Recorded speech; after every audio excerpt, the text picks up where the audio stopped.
Hey everyone, welcome to Dr. Sleep. We love creating unique content for you, but we need your support now more than ever. Our channel is facing some challenges, and we really need your interaction. If you enjoy what we offer, please subscribe, hit the notification bell, and share our videos with your friends. Every comment, like, and share makes a huge difference. Let's grow together and keep bringing you the content you care about. Thank you for your continued support. There was something wrong with the voice on the other end of the call. It was hollow, distant, like a radio transmission bouncing off dead air. "You want real proof?" the voice asked. "The Santa Perdida appears off the coast of Isla de la Muerte. Midnight, full moons only, if you're brave enough." Then the line went dead. They had been out in Mexico on a chupacabra case, which had turned out to be a dud, and were sulking in their hotel room when they got the call. The ocean breeze rattled the window.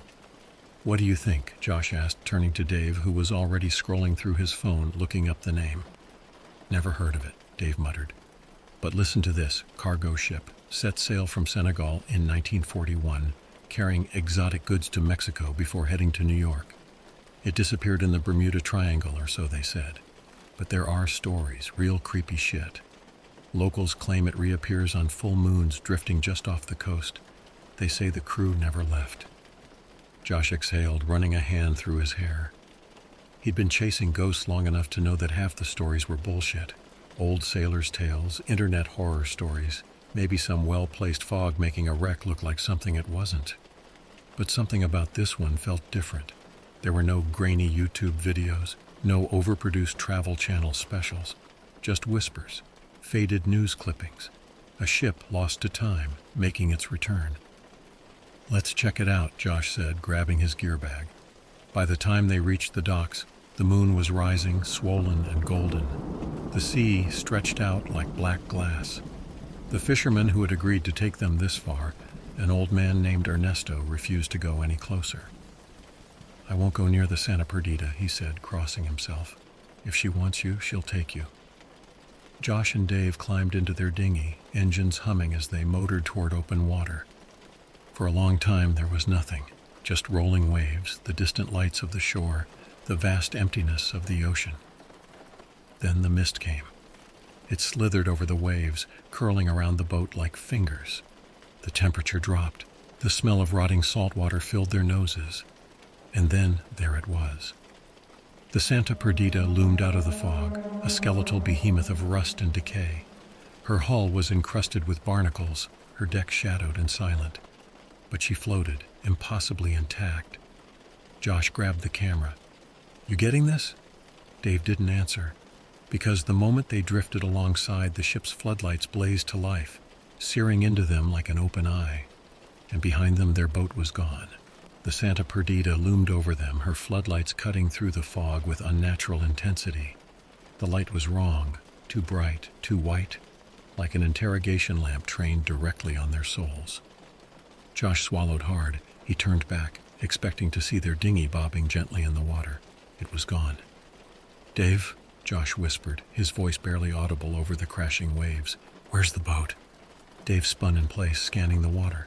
Just empty ocean, no boat. No sign of Ernesto either. This doesn't make sense," Dave said, gripping his camera.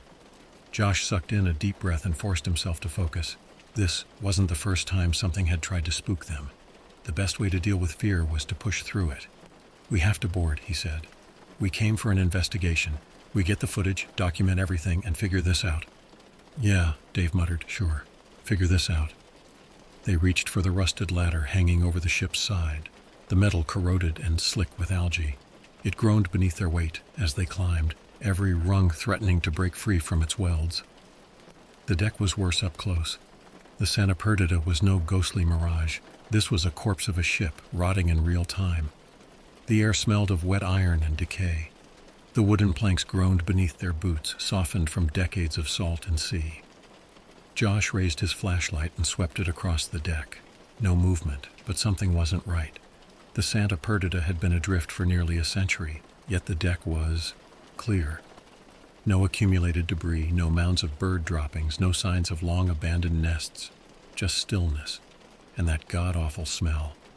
Dave let out a slow breath. I don't like this, man. Josh didn't either, but the cameras were rolling and fear never stopped them before. Then the floodlights flickered. One by one, the lights buzzed and died, plunging them into pure darkness. Josh's breath caught in his throat. The silence was worse than the dark. It was thick, a presence all its own pressing down on them, filling the space where sound should be. Then, drip. A single wet drip echoed from somewhere deep inside the ship.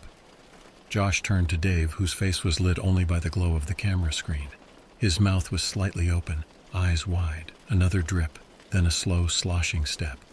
Something was moving inside the ship, and it wasn't them. The sound came again. A slow, deliberate slosh, like a barefoot stepping into ankle-deep water. Josh's grip tightened on his flashlight. The beam shook as he aimed it toward the open stairwell leading below deck.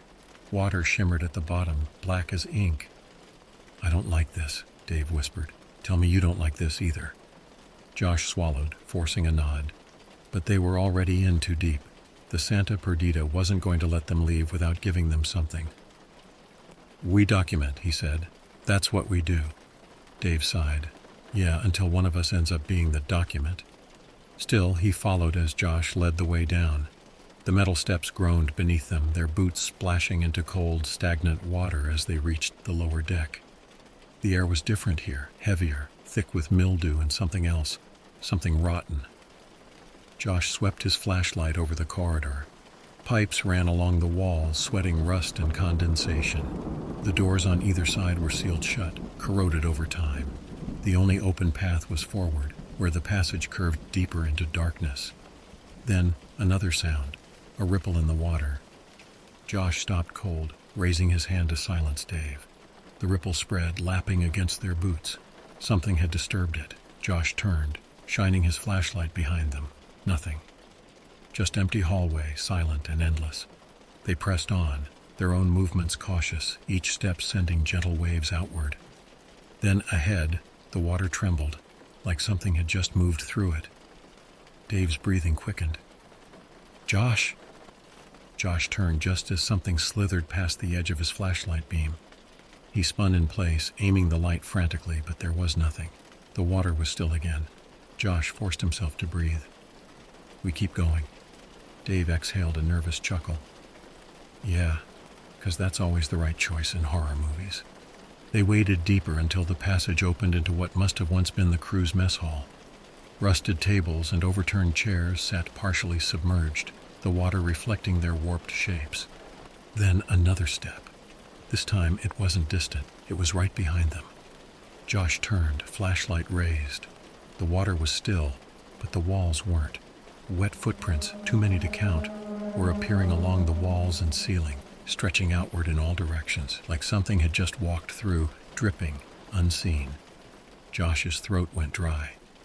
Then in the far corner a door creaked open, and something inside was waiting. The door groaned wider, revealing only darkness beyond.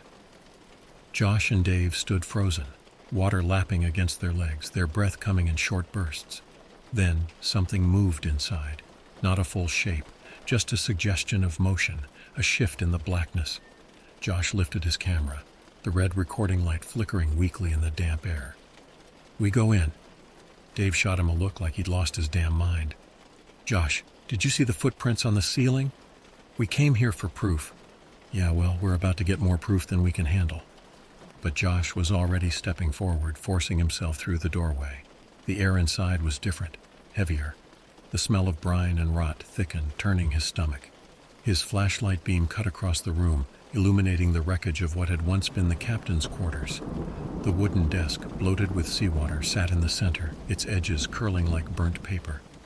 An old map was pinned to the wall, the ink smeared and illegible.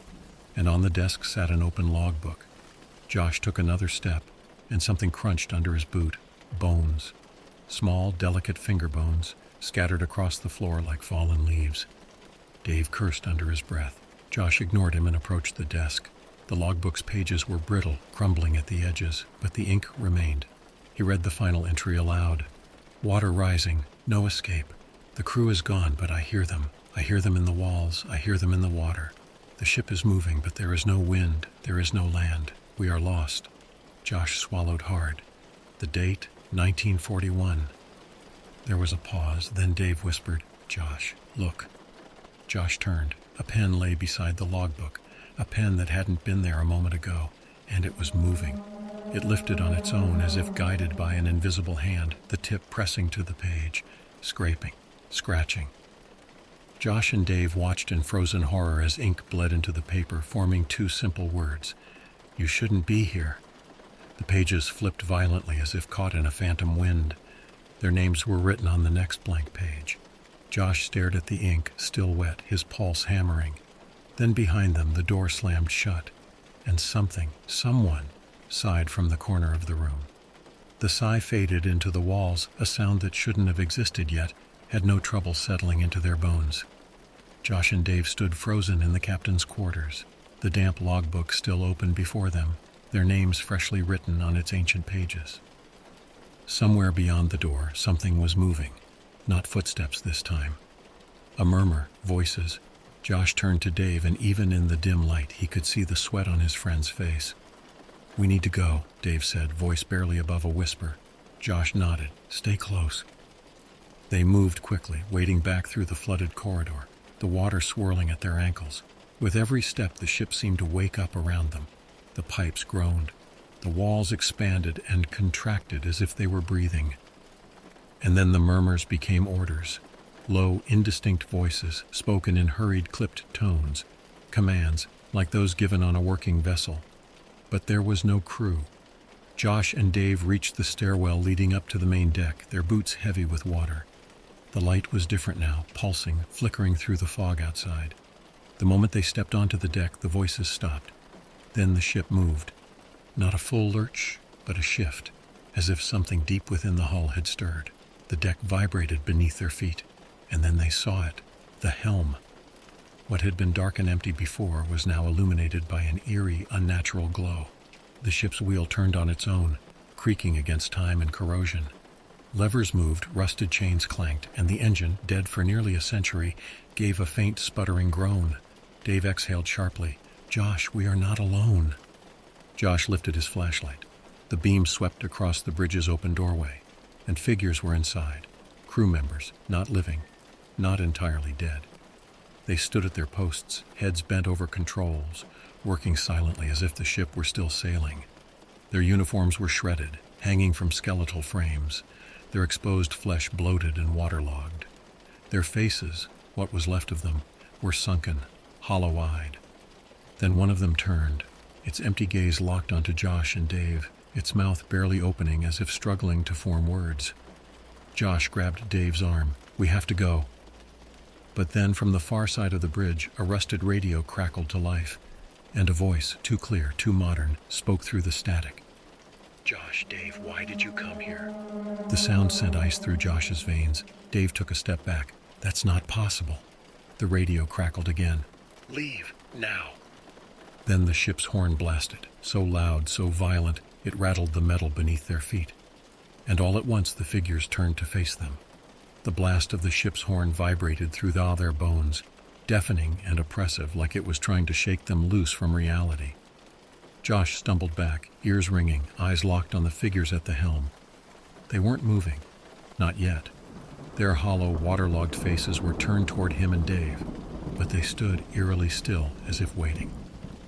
Then the radio crackled again, a burst of static followed by labored breathing. "Mayday, Mayday, the ship is lost." The voice was ancient, distant, as if reaching them from another time. Dave sucked in a sharp breath. "Josh, that's a distress call." The radio whined, the dials rattling against rusted metal. "We are not alone. Repeat, we are not alone." The voice cut off, the static pulsing and shifting like something alive. And then, a new voice, crisp, clear, modern. "Josh, Dave." Josh's breath hitched. It knew their names. Dave's grip on the camera tightened. "Oh, hell no." The voice continued, calm and deliberate. "Why did you come here?" Then silence. Josh felt something cold curl around his stomach, twisting, pressing in against his ribs. This wasn't a recording. This wasn't a long-lost transmission trapped in the airwaves. Something here was speaking to them, something aware. The the radio crackled once more. "Leave now." Then the radio exploded, not just static, but a burst of sheer, deafening noise, like every signal in existence colliding at once. Sparks erupted from the console, and the entire ship lurched forward, metal groaning in protest. Josh and Dave were thrown off their feet. The figures at the helm still hadn't moved, but the ship was moving. Dave scrambled to his feet, pulling Josh up by the arm. "We need to get the hell out of here." Josh's pulse was hammering, his brain screaming at him to run, but his eyes flicked toward the control panel. The rusted, corroded levers were shifting on their own, pulling forward. The wheel turned slowly, guiding the ship, but to where? Josh didn't want to find out. They bolted from the bridge, their boots slamming against the deck. The fog had thickened, rolling in heavy waves across the ship, making the deck seem smaller, as if the ship was closing in on them. "Where's the damn ladder?" Dave barked, spinning in a panic. Josh shined his flashlight across the railing. The ladder was gone. Their way off the ship had vanished. Then through the fog, something slammed against the hull from the outside, a deep, powerful thud, then another. Dave turned toward the sound, dread thick in his voice. "Josh?" Josh followed his gaze toward the railing. The ocean wasn't empty anymore. Figures were standing on the water, and they were watching them. Josh couldn't breathe. The figures on the water weren't floating, they weren't swimming, they were standing, upright, motionless, their feet barely breaking the surface of the ocean. The fog curled around them, twisting in unnatural patterns, like the mist itself was alive and shifting between their legs. Their forms were indistinct at first, but as Josh's flashlight beam swept over them, details emerged. Tattered uniforms clung to bloated, waterlogged bodies. Their faces, where they had faces, were wrong. Their features washed out, hollow, as if seawater had eaten away at their flesh over decades. And their eyes were open. Empty sockets stared directly at Josh and Dave. They were waiting. The ship lurched again, its hull groaning like a wounded animal. The figures swayed slightly but did not move closer. Dave swallowed hard, his voice barely above a whisper. "Tell me you're seeing this." Josh nodded, gripping his flashlight so tightly his knuckles ached. "Yeah." The fog pulsed, rolling in heavier, thickening between them and the ocean, but the figures remained perfectly visible. Then something else shifted. The sky was wrong. Josh had to blink, shake his head. The stars. Where were the stars? The horizon, the coastline in the distance. It was gone. Instead, a storm was raging around them. Waves crashed against the ship, the wind howling, lightning splitting the darkness in sudden bursts of blue-white fury. Josh turned, expecting to feel the rain, but nothing touched his skin. His clothes were still dry. It wasn't real. The ship rocked violently, but not from the waves. It was something else, something pulling them, dragging them away from the shore. Dave grabbed Josh's arm, shaking him. "Our boat! Where's our damn boat?" Josh spun, scanning the deck, the endless fog pressing in on them, and there it was. Their boat was still tied to the ship, but someone was sitting in it. Josh's stomach turned ice cold. The figure was motionless, barely a shadow in the gloom, but he could see it, hunched forward, its head tilted slightly, like it was listening. Dave took a step forward, his breath hitching. "Josh." The ship groaned, and the storm around them flickered, like a bad signal cutting out. Suddenly the storm was gone. No waves, no wind, no thunder, just stillness. And the ocean was empty. No figures standing on the water. Scared, they raced towards the crew quarters and got inside, looking around fearfully, and saw nothing. They breathed a sigh of relief. But when Josh turned back toward the porthole window, his blood ran cold. Wet handprints covered the glass. Large hands, small hands, too many to count. A breathy voice drifted from beneath one of the bunks in the crew's quarters. "Lights out." And the door slammed shut. The door slammed shut, sealing them inside the crew's quarters. Josh spun, his flashlight beam flickering against the rusted metal walls. Dave was already grabbing the handle, yanking hard. It wouldn't budge. Something wanted them here. Josh's mind was still reeling from what they'd just seen, the figures standing on the water, the storm that wasn't real, the boat waiting for them, but not empty. And now the handprints on the porthole. They weren't just smears of moisture. They were still wet, dripping, as if something had pressed its fingers to the glass seconds ago. Dave's breathing was ragged. "Josh, what the hell is happening?" Josh had no answer. The ship was changing around them. He felt it. Like the Santa Perdita was waking up, shaking off decades of decay, remembering its crew. And it wanted new passengers. Josh forced his voice steady. "We need to get out of here. There has to be another way." Dave turned back to the door, bracing himself. "On 3, Josh nodded. 1. They planted their feet. 2. They sucked in breath. 3. They slammed into the door. It flew open, too easily, like someone had opened it for them. They stumbled into the hall, nearly falling into the flooded lower deck. The water was deeper now, reaching their knees. Josh barely had time to register this before he saw the chains. A rusted, padlocked door stood to their left, covered in chains that looked as though they had been wrapped by desperate hands. The door was different from the others. It wasn't rotting. It wasn't bloated with age. It was pristine. Josh shined his light on the metal, and words were scrawled across it in flaking paint. "Do not open." Dave groaned. "This is the part where we make the dumb decision, isn't it?" Josh didn't answer. He stepped closer. The chains were loose, no rusted locks, no tangled mess, just one sharp tug and it would come undone. It wanted them inside. Josh hesitated. "We don't have to." The ship lurched. The metal beneath them shuddered, and something deep inside the hull let out a low, rumbling moan. The chains snapped apart. The door creaked open. Inside, the room was untouched. No rust, no decay. The walls were smooth metal, polished and gleaming. The air smelled different, dry, like a place that had never known the sea. And in the center of the room, on a raised pedestal, was an ancient coffin. Not just any coffin. It looked Egyptian, but older, much older. Josh's flashlight flickered as he stepped inside. Beside the coffin, a skeleton was slumped against the wall, fingers still clutching a journal. Dave whispered, "Josh, we shouldn't be here." But Josh was already reaching for the journal, and then the lid of the coffin shifted. Something inside had heard them. Josh froze. The lid of the coffin had moved, not from decay, not from the shifting of the ship.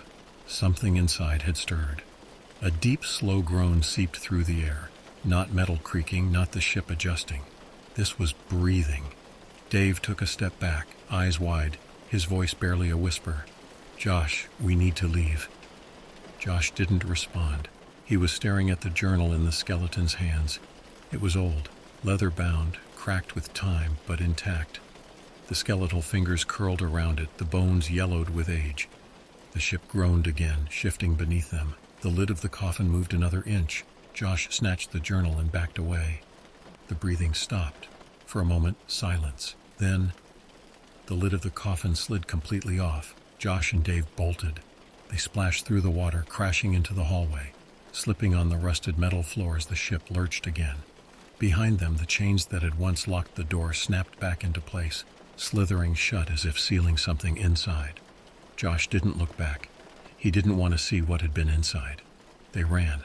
The ship was changing around them now. The metal was twisting, doors shutting behind them, the water rising. The ship was trying to keep them there. Finally, they burst onto the main deck, gasping for breath. The fog was thicker, swirling like storm clouds around them. The air felt wrong, like something was pressing down on their lungs. Dave spun in place. "Where's the boat?" Josh turned. His stomach dropped. The boat was still there, but so was the figure sitting inside it. Josh and Dave went completely still. The figure was hunched forward, facing away from them. A low, dripping sound came from its body, like water spilling onto wood. Slowly, so painfully slowly, the figure began to turn its head. Josh couldn't move. Dave couldn't breathe. Then, the ship's horn blasted, louder than before, a deafening roar of sound that rattled their skulls. The fog pulsed, then vanished. The boat was empty. Their way off the ship was open. Josh didn't wait to question it. He grabbed Dave's arm and they ran, vaulting over the ship's railing and into the boat, untying it with trembling fingers. The moment their hands left the ship, the floodlights above them snapped off. The Santa Perdita was swallowed by darkness. Josh grabbed the camera, needing proof that any of this had happened. He fumbled with the footage, scrolling through the clips. His blood ran cold. Every shot, every frame, there was a third figure standing between them. A tall, skeletal man, his uniform rotted and soaked, his eyes locked directly on the camera. Dave gasped. "Josh?" Josh turned. The boat was empty, but the water beside them rippled. Something was still there. The water rippled. Josh and Dave sat frozen in the boat, breathless, waiting, listening. The Santa Perdita was gone. Not faded into the fog, not drifting further away, just gone.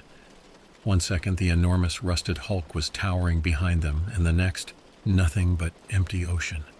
Dave gripped the oars with white-knuckled hands, his voice barely above a whisper. "I don't care how, I don't care why. We are leaving." Josh didn't argue. He couldn't. His mind was still racing, still trying to understand what they had just survived. The coffin, the thing inside it, the skeletal figure standing between them in every piece of footage. The figure in the boat that wasn't there anymore, and yet the ocean was not empty. The water around them pulsed with something unseen, something watching.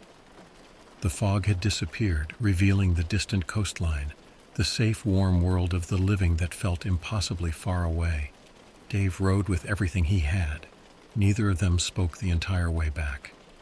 Hours later, back at the Beyond the Veil investigations office, they sat in the dark, still dripping with seawater, watching the footage over and over. Every frame confirmed the horror. They had not been alone.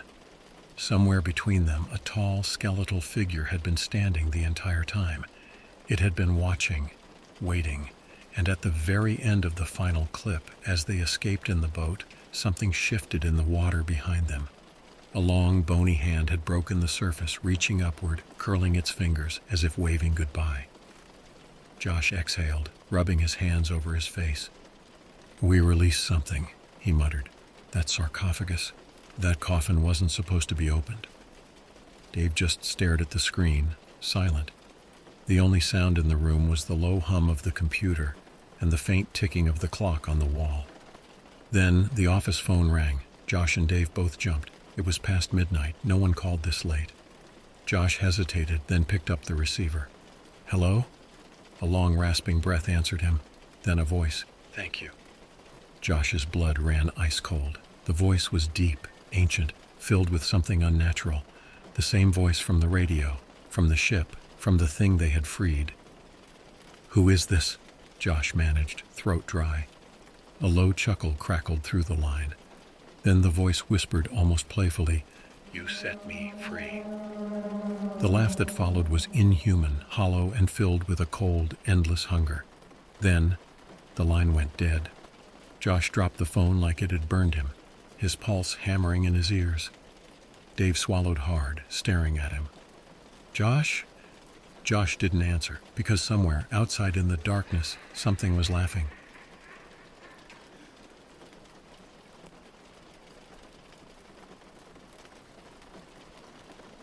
I've always been a bit of a tech geek. Ever since I was a kid, I was more interested in hacking together old computers and exploring the depths of the internet than anything else. As I got older, I became fascinated with the dark web. It felt like a vast ocean of mystery, filled with strange forums and shadowy figures offering everything from illegal goods to unthinkable services. I knew better than to get involved in anything too risky, but the allure was always there, lurking just a click away. It all started when I stumbled upon a forum titled Beyond the Veil. It was buried deep within the dark web, a place where conspiracy theorists gathered to discuss everything from UFO sightings to secret government projects. I had been lurking there for weeks, drawn in by the stories and theories that danced between reality and fiction. One night, as I scrolled through the threads, I found a new post that caught my eye. The title read, "High-paying job inside Area 51, serious inquiries only." I clicked on it, half expecting it to be some elaborate joke. But the post was straightforward. It described an opportunity to work inside Area 51, promising a substantial payment for a month's work. The catch? Absolute secrecy and the willingness to sign a non-disclosure agreement that bound you for life. My first reaction was disbelief. Surely this was a scam or some kind of hoax. But as I read on, the details were strangely compelling. The poster claimed to be an intermediary for an undisclosed entity needing someone with my exact skill set. tech-savvy, discreet, and unattached to any major tech company or government agency. The payment mentioned was a staggering sum, enough to set someone up for life. I spent the next few days obsessively thinking about the offer. On one hand, it seemed utterly ridiculous. On the other, the curiosity and promise of financial freedom were hard to ignore. I researched as much as I could about the poster, finding little except that they had been active on the forum for years, often discussing topics with an air of authority that made them seem credible. Against my better judgment, I decided to reach out. I sent a cautious message expressing interest and asking for more details. Almost immediately, I received a reply with a link to a secure chat room. The conversation that followed was surreal. The person on the other end remained anonymous, but their responses were calm, professional, and convincing. They reiterated the need for absolute discretion and explained that the job involved some IT work on a new project at Area 51. No further details were provided, except that I would be working with a team on sensitive materials and that I would be transported there under strict security. They assured me that everything was legal, albeit highly classified. My gut was screaming that this was a bad idea, but my curiosity and the promise of that incredible payment pushed me forward. After several more conversations and assurances, I agreed to take the job. I was sent a contract, heavily redacted, but with enough legalese to make it sound official. I signed it digitally, knowing I was committing to something I barely understood.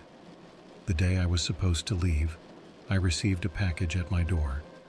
Inside was a burner phone, a plane ticket to a small airport in Nevada, and a letter instructing me to wait at the terminal for further instructions. I packed my bags, feeling a mix of excitement and dread. Was I really about to work inside one of the most secretive and infamous places on Earth? As I sat on the plane, staring out at the endless sky, I couldn't shake the feeling that I was about to step into a world far stranger than anything I had ever imagined. The anticipation was electric, and for a moment, I forgot all about the risks involved. Upon landing, I was met by a nondescript man in a suit, holding a sign with just my first name. He led me silently to a black SUV waiting outside. I tried to make small talk, but he only responded with polite nods and gestures. It was clear he wasn't going to reveal anything. We drove for what felt like hours through the barren Nevada desert. The landscape was desolate and eerie, with only the occasional tumbleweed breaking the monotony. Eventually, we approached a heavily guarded checkpoint. I couldn't help but feel a thrill of fear and excitement as armed guards inspected our credentials before waving us through. Finally, we arrived at what seemed to be an ordinary military base, but I knew better. This was Area 51, the epicenter of countless conspiracy theories and whispered secrets. As I stepped out of the car, I was led to a small, windowless building on the outskirts of the main compound. Inside, I was greeted by a team of people who seemed as ordinary as they were mysterious. No one wore any insignias or name tags. They introduced themselves only by first names, if at all. One by one, they welcomed me and explained the basic rules. No phones, no cameras, no talking about work outside the assigned areas. The task seemed straightforward enough. Help them with some IT maintenance and data management. But as I settled into the routine, I began to notice peculiar things that didn't add up.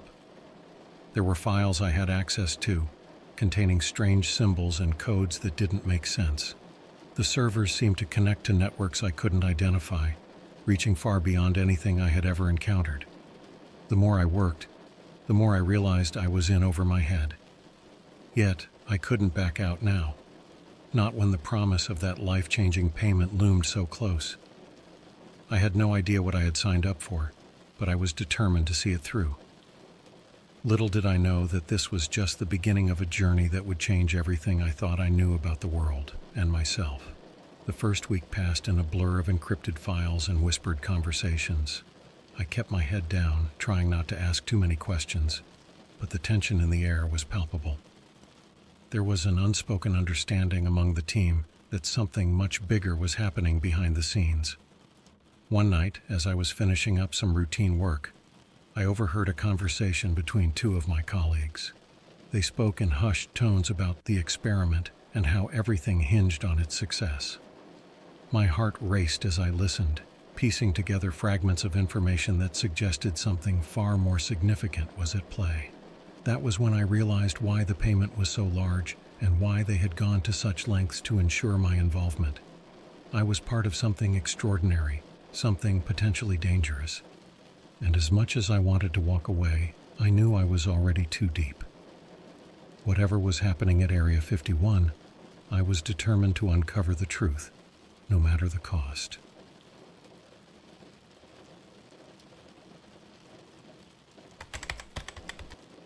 Working at Area 51 quickly became a routine, though nothing about the place felt ordinary.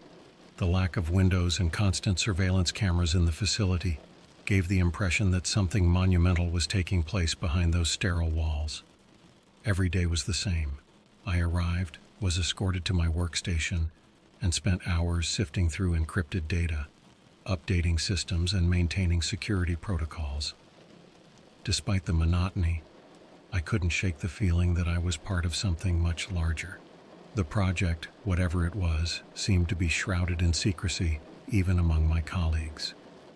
Conversations were clipped, and everyone seemed on edge. The few times I tried to engage others in small talk about our work, I was met with silence or redirected to the tasks at hand. About 2 weeks in, I was approached by an older man named Robert. He had a gruff exterior, but his eyes revealed a wealth of experience. He seemed to hold a position of authority within the team, and when he asked me to join him for a private conversation, I couldn't help but feel a mix of anxiety and curiosity. We settled into a small, dimly lit room that was lined with old server racks. Robert leaned against one of them, arms crossed as he spoke. "You've been doing good work here," he began, his voice low and measured. "I know you're curious about what exactly you've gotten yourself into. I was in your shoes once." His words hung in the air, and I leaned in, eager to hear more. Robert glanced at the door, as if ensuring no one else was listening, before continuing. "This place is not just about national security or UFOs, as everyone out there likes to think. We're dealing with something unprecedented." My mind raced with possibilities. Was it extraterrestrial technology? A new weapon? He must have seen the questions in my eyes, as he quickly added, "What I'm about to tell you is not something that leaves this room." I nodded, barely able to contain my anticipation. "We're working on a project that could change everything we know about physics and energy. Imagine harnessing power from beyond our understanding, tapping into resources that could solve global crises.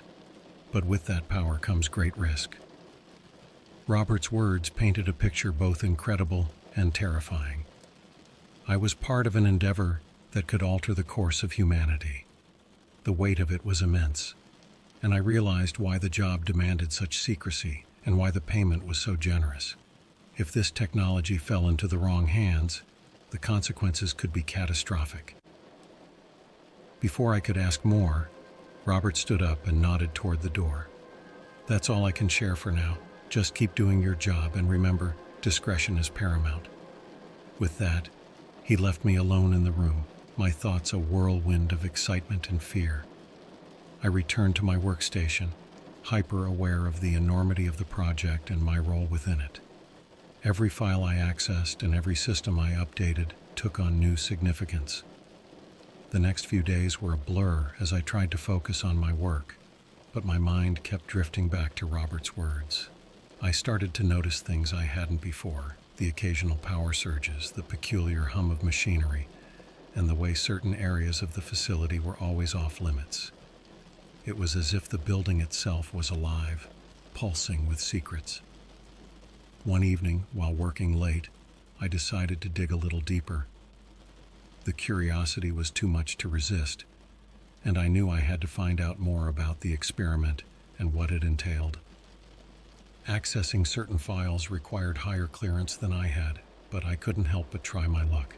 After a few failed attempts and nearly triggering an alarm, I stumbled upon a partially decrypted document that mentioned something called Project Genesis. It was vague, filled with scientific jargon that I could barely understand, but it hinted at experiments involving energy manipulation and temporal fields. My heart raced as I pieced together what little information I could. The project seemed to involve harnessing energy in ways that defied current scientific understanding, possibly even manipulating time itself. It sounded like science fiction, yet here it was, part of my everyday reality. The implications were mind-boggling, and the more I learned, the more I realized how dangerous this knowledge could be. I knew I was playing with fire, but the allure of the unknown was too strong. As I sat there, alone in the flickering glow of my monitor, I made a decision. I would uncover the truth about Project Genesis, no matter the cost. But even as I plotted my next move, a gnawing sense of unease settled in. I had to be careful. Whatever was going on at Area 51, it was clear that the stakes were higher than I'd ever imagined, and the price of discovery could be far greater than I was prepared for.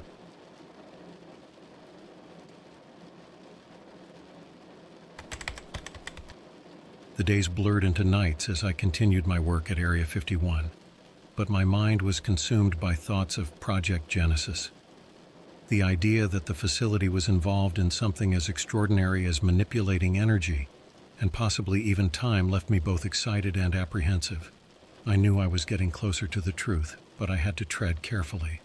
The more I learned, the more I realized I wasn't the only one with questions. One afternoon, while I was grabbing a quick lunch in the break room, I noticed a woman I hadn't seen before. She seemed out of place, her eyes scanning the room as if she were searching for someone. When our eyes met, she gave a slight nod and made her way over to my table. "Mind if I join you?" she asked with a casual smile, but her tone was serious. "Sure," I replied, intrigued by her presence. She introduced herself as Laura, and mentioned that she was part of a research team working in another section of the facility. "I hear you've been doing some good work here," she said, her eyes studying me intently. "People talk, you know, especially about the new guy who seems to have caught the interest of higher-ups." I felt a twinge of unease. "I'm just trying to do my job," I said, trying to sound nonchalant. Laura leaned in slightly, lowering her voice. "Look, I know you're curious about what's really going on here. I've seen others like you before, and trust me, it's hard not to be curious in a place like this. But I need to warn you. There are things you're better off not knowing." Her words were cryptic, but I could sense an urgency behind them. I wanted to ask her more, to understand what she knew, but she stood up abruptly. "Just be careful, okay?" she said before leaving the room. Our brief conversation left me with more questions than answers. Who was she, and why had she warned me? As the afternoon wore on, I couldn't shake the feeling that I was being watched more closely, not by cameras, but by the people around me. Determined to find out more, I decided to explore parts of the facility I hadn't ventured into before. Late one night, after most of my colleagues had left, I slipped out of my office and made my way down a series of corridors that led to the deeper, less frequented areas of the complex.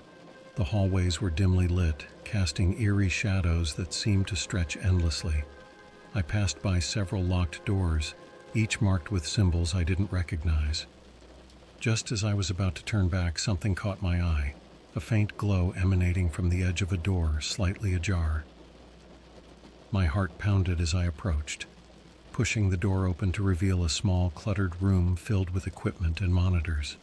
This wasn't part of my assigned area, but the setup seemed familiar. It was a surveillance hub, monitoring feeds from cameras all over the facility. On one of the screens, I saw an image that made my breath catch. It was a live feed from what looked like a laboratory, and in the center stood a large, pulsating object surrounded by scientists in lab coats. The object seemed to shimmer, almost as if it were alive, and the energy it emitted was unlike anything I had ever seen. Suddenly, a voice crackled through the speakers, and I recognized it as Robert's. He was discussing something with another person, and as I listened, I realized they were talking about the object, calling it a temporal core that was central to Project Genesis. The realization hit me hard. They were experimenting with manipulating time, using this core as a conduit. The implications were staggering, and I understood why secrecy was so critical. But the more I listened, the more I sensed that not everything was going according to plan. Robert mentioned anomalies and instability, problems that were becoming harder to control. The project was on the brink of a breakthrough, but it was also dangerously close to unraveling. As I stood there, absorbing the enormity of what I was hearing, the screen flickered and went dark. Panicking, I quickly stepped back from the console, hoping I hadn't triggered an alarm. Just then, I heard footsteps approaching. I ducked into a shadowy corner, holding my breath as two guards walked past, their voices hushed but tense. Once they were gone, I slipped out of the room, my mind racing with the implications of what I had seen. I returned to my quarters, feeling a mix of fear and determination. I had to find out more, but I knew I had to be cautious. Back in my room, I couldn't shake the image of the temporal core from my mind. It was a discovery that could change everything, but it was also fraught with danger. If things went wrong, the consequences could be catastrophic, not just for the people in the facility, but potentially for the entire world. I realized then that I was in over my head, but there was no turning back now. I had to see this through to the end, to uncover the truth behind Project Genesis, no matter what lay ahead.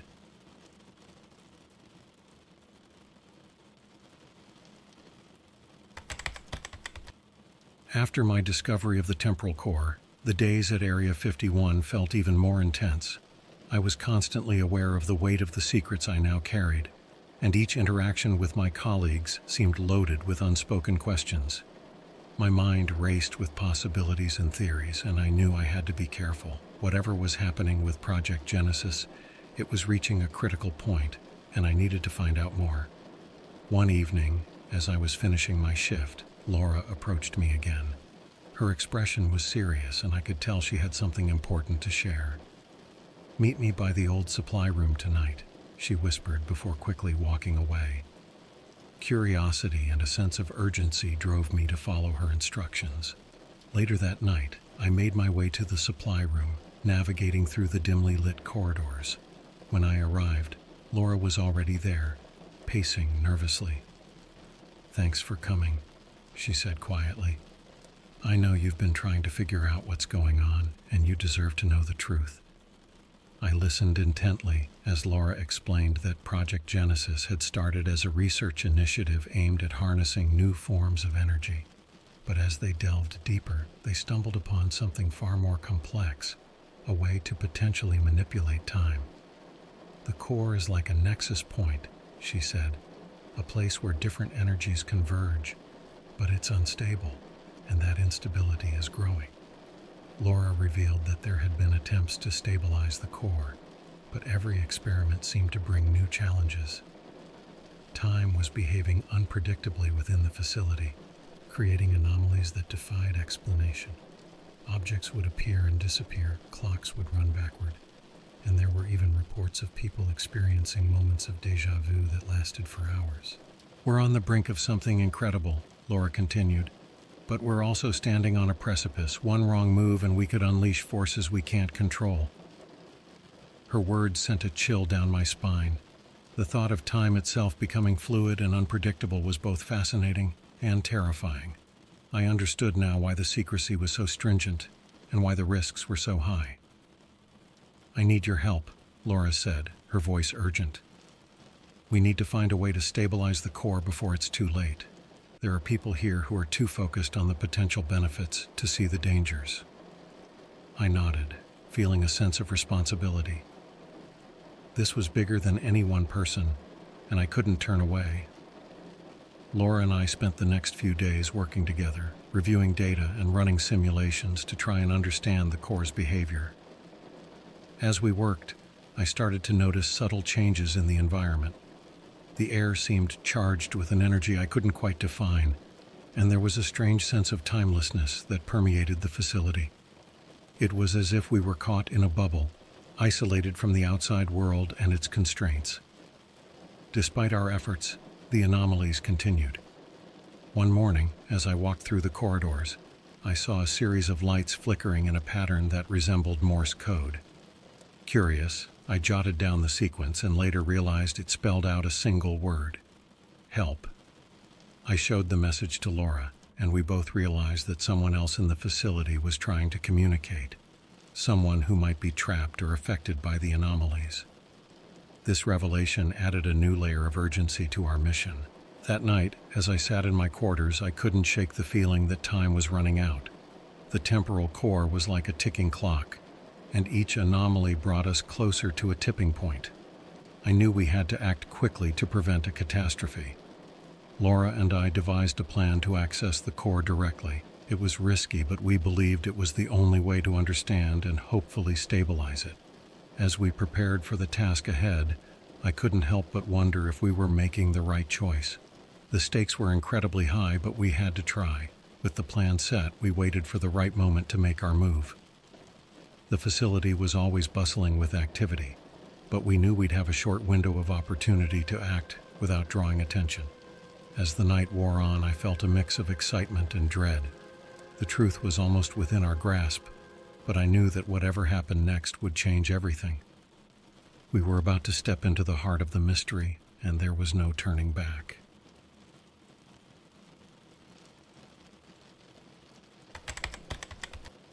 The night Laura and I had been waiting for finally arrived. We had planned our approach meticulously, choosing a time when most of the facility was quiet, and security patrols were at their lightest. The air felt charged with anticipation, and I could feel my heart pounding as we made our way through the maze of corridors toward the lab housing the temporal core.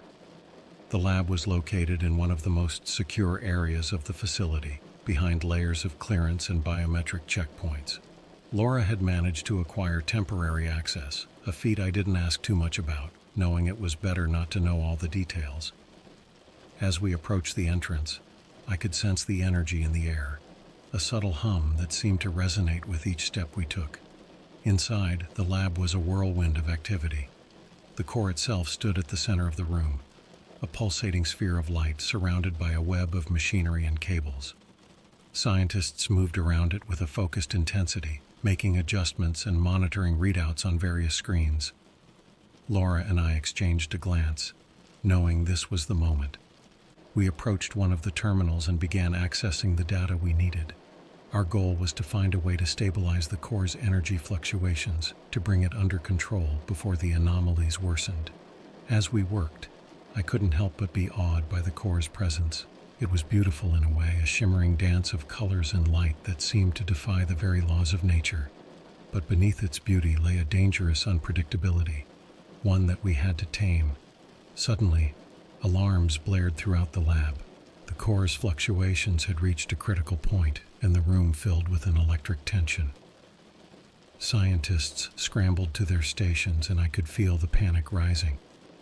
"We're out of time," Laura said, her voice tense. "We need to do this now." With the pressure mounting, we worked quickly, inputting commands and adjusting parameters. The core responded erratically, its light intensifying and then dimming in rapid succession. It was a delicate balance, a dance between control and chaos. Finally, after what felt like an eternity, the core's energy began to stabilize. The fluctuations eased, and the alarms gradually silenced. A sense of relief washed over me as I realized we had succeeded, at least for the moment. The room buzzed with a mix of astonishment and apprehension. We had managed to stabilize the core, but the anomalies it had created would take time to fully understand and resolve. The potential for harnessing such energy was immense, but so were the risks. As the situation calmed, Robert entered the lab, his expression unreadable. He approached us, nodding in acknowledgement. "You did good work tonight," he said, a hint of gratitude in his voice. "We still have a long way to go, but you've helped avert a crisis." Laura and I exchanged a look, knowing the journey was far from over. The events of the night had opened new doors of possibility and challenge, and we were just beginning to grasp the implications. In the days that followed, the facility returned to its usual routine, but the atmosphere had changed. The core was now a controlled element, and the anomalies it had caused were being studied and addressed. The project continued, with a renewed focus on safety and understanding. As for me, I decided to stay on, driven by the desire to see where this journey would lead. I knew I was part of something extraordinary, a venture that could redefine what we knew about science and the universe. The risks were real, but so was the potential for discovery. Reflecting on my experience, I realized how much had changed since that fateful day when I first accepted the job offer.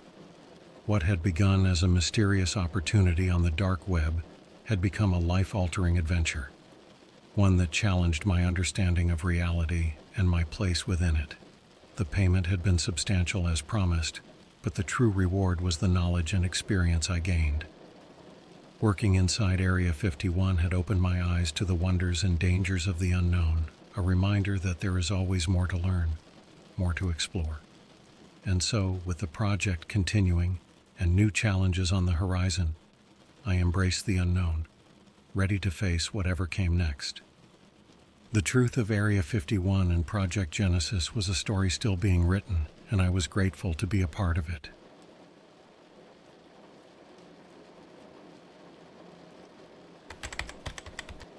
I've always been the kind of person who looks for the oddest ways to make money online.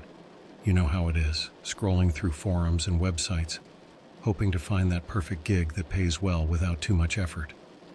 It started as a joke between me and my buddy Sam.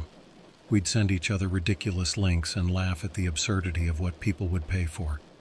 One night, while we were hanging out at my place, Sam stumbled upon a thread about delivery jobs on the dark web. The concept was simple. Pick up a package from point A and deliver it to point B. No questions asked. The pay was surprisingly good, and the person posting claimed it was perfectly legal. We laughed it off at first, but the idea lingered. "Think about it, man," Sam said, his eyes lighting up with the thrill of something new. "We're just delivering stuff. It's not like we're doing anything illegal. Plus, the money's insane." I was hesitant. Sure, we were just two broke college students looking for extra cash, but the dark web, it sounded sketchy at best. But Sam had a way of making things sound enticing. He was always the adventurous one, dragging me into things I'd never consider on my own. A week later, curiosity got the best of us and we decided to give it a shot. The instructions were straightforward. Pick up a small box from a location in town and drop it off at a designated spot.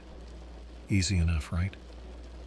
We agreed to do it together for safety and, honestly, because it seemed like an adventure. The day of the delivery felt like any other. We drove to the pickup point, a nondescript building on the outskirts of town.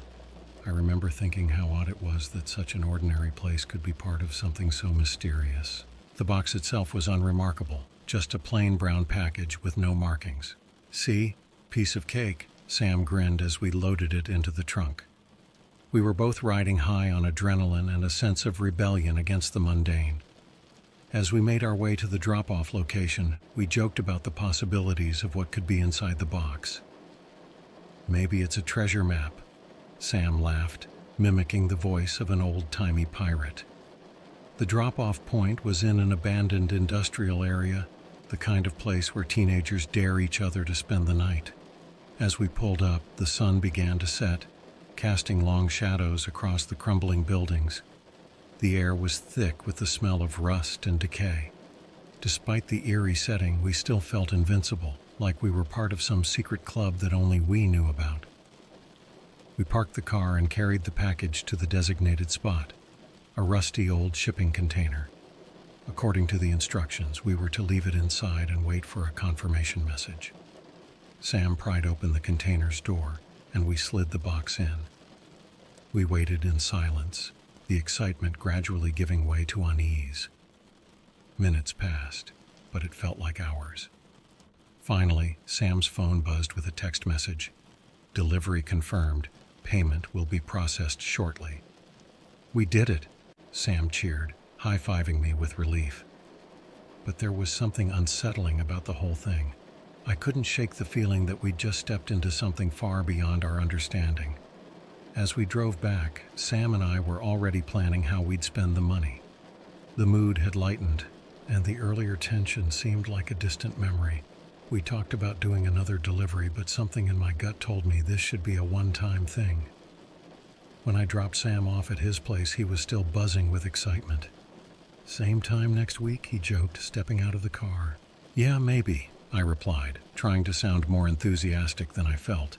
The following day, everything changed. I texted Sam to ask if he'd received his payment, but there was no response. I called him, but his phone went straight to voicemail. Figuring he was busy, I decided to swing by his place after classes. When I got there, his roommate acted like he had no idea who I was talking about. "Sam? Dude, there's no one here by that name. You sure you got the right address?" he said, looking genuinely puzzled. I laughed awkwardly, assuming it was a joke. "Come on, man, where's Sam? We were just here yesterday." His face was blank. "I think you've got the wrong place, buddy." It didn't make sense. I'd known Sam for years. We'd been friends since high school, and I'd been to his apartment countless times. I double-checked the address, convinced I'd made a mistake. But it was right. Confusion turned into worry as I tried contacting him again, with no luck. I reached out to other friends hoping someone had heard from him, but no one seemed to know who Sam was. It was like he'd been erased from their memories, and I couldn't understand why or how. Panic set in. I retraced our steps from the day before, revisiting the pickup and drop-off locations, but there was no trace of Sam or the package. Everything was exactly as we'd found it: quiet, abandoned, and unremarkable. I considered going to the police, but what would I tell them? That my friend disappeared after a shady delivery job we took on the dark web? It sounded insane, even to me. Desperation gnawed at me as I realized I was alone in this.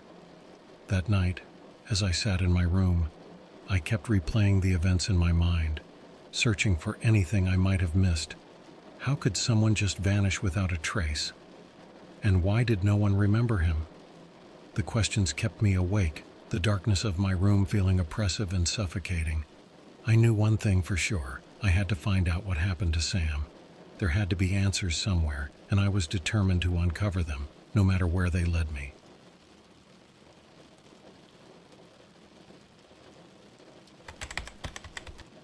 The days after Sam's disappearance were a blur of anxiety and disbelief. My mind was a tangled mess, trying to piece together what had happened and why no one remembered him. I felt like I was living in a bizarre nightmare, where reality had twisted itself in impossible ways. I spent hours combing through Sam's social media accounts, but they were all gone, vanished as if they never existed. No posts, no pictures, no tags. It was as though someone had meticulously erased every trace of his life. I even went through old group photos, and where Sam should have been, there was nothing but empty space. It was like the universe had decided to delete him, and I was the only one left with the memory of his existence. With nowhere else to turn, I decided to investigate the dark web link that started it all. I knew it was risky, but I felt like it was the only lead I had. After a few attempts, I managed to find the forum where Sam had discovered the delivery job. As I scrolled through the posts, one particular thread caught my eye: deliveries and disappearances. A warning. The post was filled with accounts from others who had taken on similar delivery jobs. Their stories mirrored mine: a friend or partner disappearing without a trace, and everyone else seemingly forgetting they ever existed. Each account ended with a chilling warning to avoid these jobs at all costs. The message was clear: whatever was behind these deliveries was far more sinister than we had imagined. Reading those accounts sent a shiver through me, but they also confirmed that I wasn't alone. There were others out there who remembered their lost friends, and I had to find them. I reached out to a few of the users, hoping to connect with someone who could help me make sense of what was happening. After a few days, I received a reply from someone named Echo. They claimed to have experienced the same thing and offered to meet in person. The thought of meeting a stranger from the dark web was nerve-wracking, but I was desperate for answers. We arranged to meet at a local coffee shop, a public place where I felt relatively safe. When I arrived, Echo was already there, a middle-aged woman with sharp eyes and an air of confidence. She introduced herself as Emma and told me she'd been dealing with the disappearance of her brother Mike for over a year. "I know how crazy this sounds," she said, stirring her coffee absently, "but there's something out there that doesn't want us to remember them. It's like they've been wiped from existence." We exchanged stories, comparing the eerie similarities in our experiences. Emma explained that she'd spent months digging into the dark web, trying to find patterns in the disappearances. She had discovered a network of people who'd been affected, each one struggling to remember their loved ones in a world that seemed to have forgotten. "The more I looked into it, the more I realized there's something deliberate going on," Emma said, lowering her voice. "I've seen messages hinting at experiments, something about reality manipulation. It sounds ridiculous, but what else could explain this?" The thought was terrifying. It was one thing to lose someone, but to have them erased from everyone's memories. It felt like we were up against an unseen force, something powerful enough to rewrite reality itself. Emma handed me a small USB drive. "These are all the documents and notes I've compiled. Maybe you'll find something I missed. We need to keep digging." I thanked her, feeling a renewed sense of determination. At least now I had some direction, something tangible to work with. That night, I pored over the files, absorbing every detail. There were transcripts of conversations, screenshots of forum posts, and theories about the motives behind these disappearances. One document stood out, a list of names and locations that had been marked as involved. To my shock, I recognized several places Sam and I had visited during our delivery job, including the drop-off site. It was all connected, but how and why remained a mystery. I realized that if I was going to find Sam, I needed to delve deeper into this network of disappearances. I had to reach out to more people and gather as much information as I could, but every step felt like treading into dangerous territory, where each move could have unforeseen consequences. The days turned into weeks as I continued my search, contacting others who'd lost loved ones and sharing what I knew. Each conversation brought new pieces to the puzzle, slowly revealing a disturbing picture of manipulation and control. It was as if we were unraveling a secret war on memory itself. The more I uncovered, the more determined I became. Sam had been more than a friend. He was like a brother to me. I couldn't let him fade into oblivion without a fight. I knew it was only a matter of time before I stumbled upon something that could lead me to him. But with every step forward, I couldn't shake the feeling that I was being watched. It wasn't paranoia. It was a sense that whatever force had taken Sam was aware of my search and was determined to stop me. And I was right in the middle of it with no way out but through.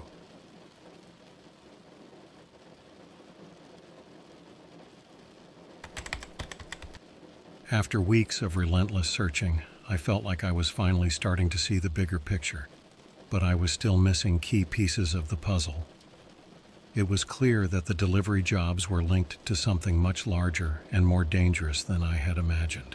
I needed to be cautious, but I couldn't back down now. One evening, while sifting through the files Emma had given me, I found a reference to a group called the Continuum. According to the notes, this shadowy organization was rumored to be behind the disappearances, using the dark web to recruit unsuspecting individuals for their experiments. The idea of an organization with the power to erase people from existence sent chills down my spine, but it was a lead I couldn't ignore. Determined to learn more, I spent hours digging through forums and message boards, looking for any mention of the Continuum. Eventually, I stumbled upon a post by someone claiming to have infiltrated one of their meetings. The post was cryptic, but it mentioned a location, a warehouse on the outskirts of the city, where the group supposedly held its gatherings. I knew it was risky, but I had to see for myself. I decided to stake out the location, hoping to gather more information without drawing attention to myself. The warehouse was in a desolate part of town, surrounded by overgrown lots and crumbling buildings. It was the perfect place for clandestine activities, hidden away from prying eyes. The night I chose for my reconnaissance was dark and cloudy, with only a sliver of moonlight illuminating the area. I parked a safe distance away and made my way on foot, trying to blend into the shadows. As I approached the warehouse, I could see a few dim lights inside, casting long shadows through the dirty windows. I found a spot behind an old stack of wooden pallets where I could observe without being seen. The air was thick with tension, and I couldn't shake the feeling that I was venturing into something far beyond my control. A few minutes later, a sleek black car pulled up to the warehouse. Two men in suits stepped out, their movements precise and deliberate. They exchanged a few words before entering the building, leaving the door slightly ajar. I watched closely, straining to hear any sounds that might give me clues about what was happening inside. I couldn't see much from my vantage point, but I heard snippets of conversation, a mixture of hushed voices and technical jargon that I couldn't fully understand. However, one word kept coming up: recalibration. The more I listened, the more I realized that these people were talking about altering perceptions, manipulating reality in ways that seemed impossible. My heart raced as I considered the implications. Could this be how they were erasing people from existence? By somehow recalibrating reality itself? It was hard to believe, but it was the only explanation that fit everything I'd learned so far. Suddenly, a loud bang echoed through the warehouse, startling me out of my thoughts. It sounded like something heavy had fallen, followed by a tense silence. I held my breath, afraid that I might have been discovered. But after a few moments, the conversation inside resumed, albeit more subdued. I knew I couldn't stay much longer without risking exposure, but I had one last thing to do. I pulled out my phone and snapped a few photos of the warehouse and the car, hoping they might be useful later.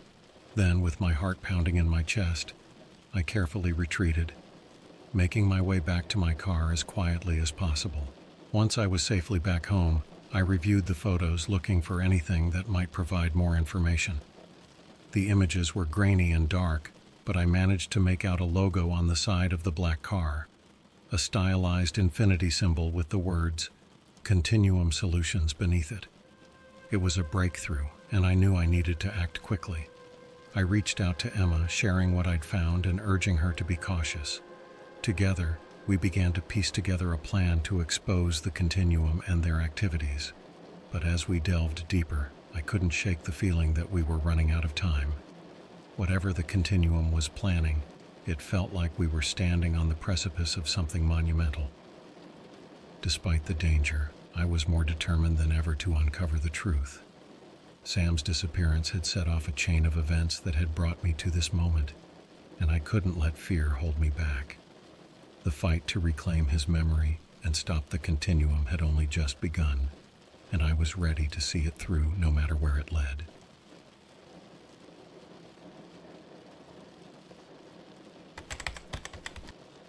The discovery of the logo on the car and the name Continuum Solutions was a major breakthrough, but it also opened up a new set of challenges. Emma and I spent hours combing through the internet, trying to find any public traces of this organization. It turned out to be as elusive as it was ominous, with little more than a shell of a website offering generic consultancy services. Frustration was mounting, but I knew we were getting closer to something big. Our next step was to trace any public records that might link Continuum Solutions to real-world locations or transactions. With Emma's help, we delved into databases and archives, looking for any mention that might connect the dots. One evening, Emma called me, her voice laced with excitement. "I found something," she said. "There's a property deed registered under Continuum Solutions. It's for a private research facility on the outskirts of the city, not too far from where you saw that warehouse." The facility was located in a remote area, surrounded by thick woods and accessible only by a narrow road that wound through the trees. It seemed like the perfect place to hide something, or someone, that didn't want to be found. Armed with this new information, we decided to visit the site and gather as much evidence as possible. We knew it was risky, but it felt like we were on the cusp of uncovering something significant. The drive to the facility was tense, both of us aware of the potential dangers ahead. As we approached the site, we parked the car at a safe distance and proceeded on foot, sticking to the cover of the trees. The building itself was a low, nondescript structure surrounded by a chain-link fence topped with barbed wire. Security cameras were mounted at various points, sweeping the perimeter with cold precision. "I'll keep watch," Emma whispered, gesturing for me to move forward. "Take pictures of anything that looks important. We need to be quick." I nodded, adrenaline coursing through my veins as I approached the fence. Finding a blind spot in the camera's coverage, I managed to slip through and make my way toward the building. I carefully avoided any exposed areas, sticking to the shadows and listening intently for any signs of movement. Peering through a window, I saw rows of computers and servers humming quietly, their screens displaying lines of complex code. It looked like a high-tech nerve center, but for what purpose I couldn't say. I snapped as many photos as I could, focusing on anything that seemed unusual or out of place. Just as I was about to retreat, I noticed something that made my heart skip a beat.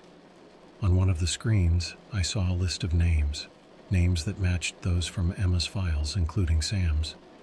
It was as if someone was keeping track of every person who had vanished.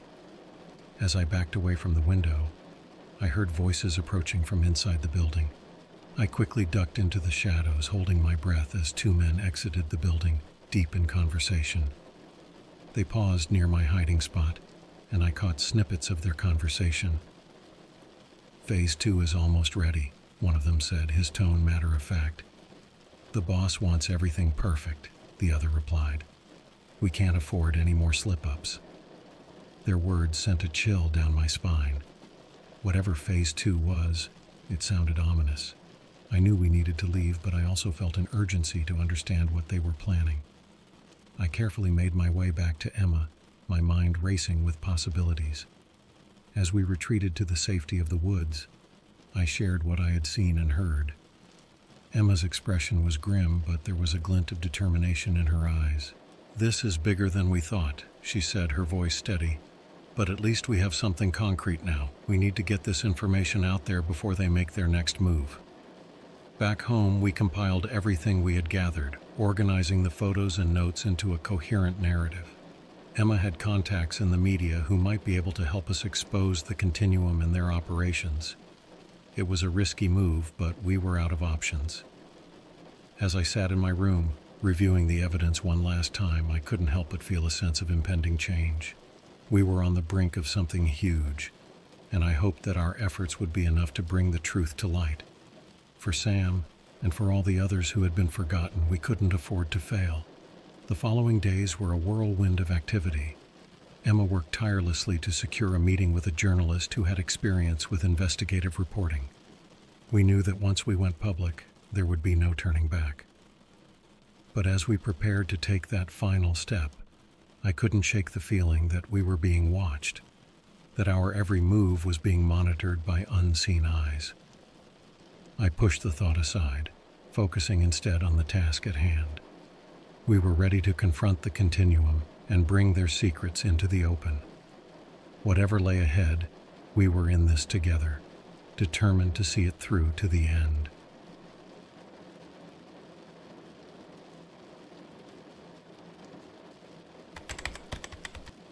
The day of our meeting with the journalist arrived, and nerves were running high. Emma and I had agreed to meet her in a small cafe downtown, a place bustling enough to provide some sense of security, but quiet enough for a confidential conversation. The journalist, Maria, was a seasoned investigator known for her work on uncovering corporate and government scandals. We hoped she would take our story seriously. As we sat at a corner table, waiting for Maria to arrive, Emma and I went over our plan one last time. We had printed copies of the evidence we'd gathered, along with a timeline of events and a list of everyone we believed was involved. It was all meticulously organized, ready to present to someone who could help us shine a light on the continuum's dark activities.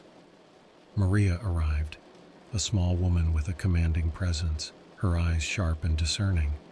She greeted us warmly and wasted no time diving into the details of our story.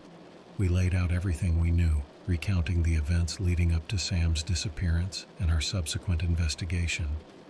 As Maria listened, her expression shifted from skepticism to intrigue. her pen moving rapidly across her notepad. "This is compelling," she said, glancing up at us. "If even half of what you're saying is true, this could be groundbreaking." She paused, tapping her pen thoughtfully against her chin. "But it's going to be a challenge to prove. We'll need more than just circumstantial evidence to take on a group like the Continuum." Emma and I exchanged a look, understanding the gravity of what she was saying. It wasn't just about getting the story out there. We needed to ensure it had an impact, to hold those responsible accountable for their actions. Over the next few weeks, Maria worked tirelessly, using her contacts to dig deeper into the Continuum's operations. Meanwhile, Emma and I continued our research, hoping to find any additional information that might strengthen our case. It was a tense period, filled with anticipation and uncertainty, but we were determined to see it through. Then, one evening, Emma called me with a sense of urgency in her voice. "I think we've got it," she said. "Maria found a former employee of Continuum Solutions who's willing to talk. He claims to have first-hand knowledge of their activities." The source, a man named Tom, had worked as a systems analyst for the Continuum before becoming disillusioned with their methods. He agreed to meet with us and share what he knew, but only on the condition of anonymity. It was a risky move for him, but he seemed genuinely eager to help. Meeting Tom was a turning point. He confirmed many of our suspicions about the Continuum's operations, detailing their use of advanced technology to manipulate memories and perceptions. According to Tom, they were conducting experiments designed to test the boundaries of reality itself, using the delivery jobs as a cover to recruit subjects. "They call it recalibration," Tom explained, echoing the term I'd overheard at the warehouse. "The goal is to create a controlled environment where they can alter individual memories on a large scale. The missing people, like your friend Sam, are part of those experiments." His words were chilling, confirming that Sam and the others hadn't just vanished. They'd been deliberately erased from the collective memory, trapped in a reality where they no longer existed. Armed with Tom's testimony, Maria began crafting a comprehensive exposé on the Continuum, weaving together all the threads of our investigation into a compelling narrative. Her article, when published, would send shockwaves through the media, exposing the organization's sinister activities and demanding accountability from those involved. The day the article went live, it felt as if a weight had been lifted from my shoulders. We had done everything we could to bring Sam's story to light, to fight against the forces that had tried to silence him. The public response was immediate, with widespread outrage and demands for a thorough investigation into the Continuum's operations. Authorities soon launched an official inquiry, and as the investigation unfolded, more former employees came forward, corroborating our findings and shedding light on the organization's inner workings. It was a victory, but a bittersweet one, as there was still no sign of Sam or the others who had disappeared. Despite the lack of closure, I held on to hope. With the Continuum's operations exposed, I believed there was a chance that those who had been lost could be found, that reality itself could be recalibrated to bring them back. It was a slim hope, but it was better than none. In the months that followed, Emma and I remained in close contact, supporting each other as we navigated the aftermath of our investigation.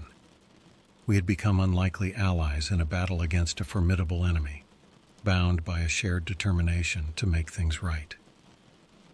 As I reflected on everything that had happened, I realized that this journey had changed me in ways I hadn't anticipated. I'd learned the importance of questioning the world around me, of standing up against forces that sought to manipulate and control. And most importantly, I'd discovered the power of resilience and hope, even in the face of the impossible. I never gave up searching for Sam, determined to keep his memory alive and honor the friendship we'd shared. Though he was still missing, I held on to the belief that one day I'd see him again, and that together we'd laugh about the strange adventure that had brought us to the edge of reality itself.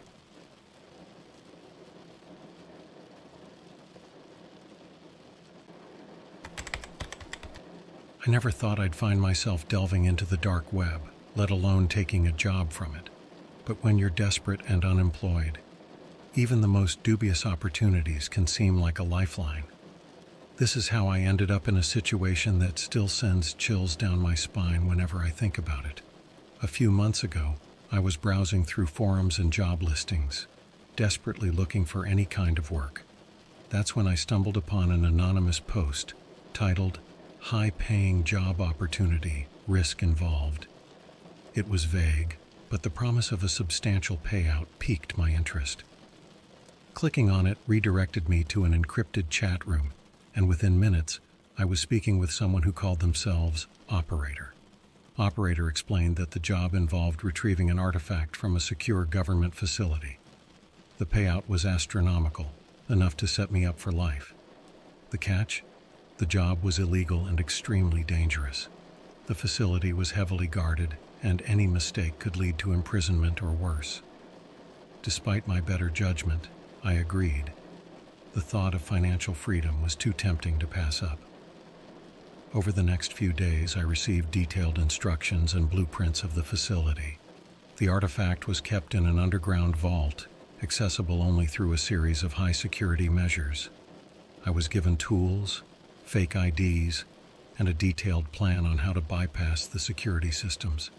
My contact assured me that I would have outside support, monitoring my progress and assisting with any technical hurdles. The night of the heist, I parked my car a few blocks away from the facility and approached on foot. My heart pounded in my chest as I slipped past the outer perimeter, using the shadows to stay out of sight. The first hurdle was the fence, tall, electrified, and topped with razor wire. I used a specially designed tool to disable a section of the electric current and carefully cut through the wire, creating a small opening just big enough to squeeze through. Once inside, I moved quickly, sticking to the plan. I navigated through the compound, avoiding surveillance cameras and patrols. The facility was eerily quiet, the silence only broken by the occasional footstep of a guard. Each step I took felt like a countdown to disaster, but I couldn't back out now. I reached the entrance to the underground vault, a heavy steel door with a keypad entry. Following operator's instructions, I used a device to hack the keypad, bypassing the security code. The door clicked open and I slipped inside, descending a narrow staircase into the depths of the facility. The underground area was even more secure. Cameras lined the hallways and biometric scanners guarded each entrance. I used a pair of contact lenses provided by Operator to spoof the retinal scanners, and a glove with a built-in fingerprint emulator to get past the biometric locks. Each step closer to the vault heightened my anxiety, but the thought of the reward kept me focused. Finally, I reached the vault. The door was massive, reinforced with layers of steel and concrete. I used a plasma cutter to slice through the hinges, a process that took an agonizingly long time. Every second felt like an eternity, and I half expected alarms to start blaring at any moment. When the door finally gave way, I entered the vault and found the artifact. It was smaller than I had imagined, a small metallic object about the size of a shoebox, covered in strange symbols and glowing faintly. I carefully placed it in my backpack and retraced my steps, leaving the vault and the facility with my heart racing. The return journey was nerve-wracking, but I managed to avoid detection and made it back to my car. I drove away from the facility, breathing a sigh of relief as I put distance between myself and the site of the heist. Little did I know, my troubles were just beginning. Once home, I examined the artifact more closely. It was unlike anything I had ever seen, its surface covered in what looked like alien hieroglyphics. As I studied it, I felt a strange sensation, like a whisper in the back of my mind. I brushed it off as paranoia, but something about the artifact felt unsettlingly alive. The next day, I received a message from Operator. "Well done. Payment will be transferred shortly. Do not, under any circumstances, try to open the artifact." The warning only fueled my curiosity, but I decided to heed it for the time being. As days passed, I noticed strange occurrences around my apartment. Electronics would malfunction, and I started having vivid, disturbing dreams about alien landscapes and beings. I couldn't shake the feeling that the artifact was somehow influencing my mind. The whispers grew louder, more insistent, as if urging me to unlock its secrets. One evening, as I was contemplating my next move, my door was kicked in. A group of men in black suits stormed in, brandishing weapons. "Federal agents! Do not move!" one of them shouted. My heart raced as they restrained me and began searching my apartment. They found the artifact within minutes, and the lead agent examined it with a grim expression. "You have no idea what you've gotten yourself into," he said. "This artifact is of alien origin, and it's highly dangerous. You're lucky we found you before anyone else did." As they led me away, I realized the gravity of my situation. I had stolen something far beyond my understanding, and now I was caught in a deadly game between the government and forces I couldn't comprehend. The whispers in my mind were now screaming, and I knew my life would never be the same again.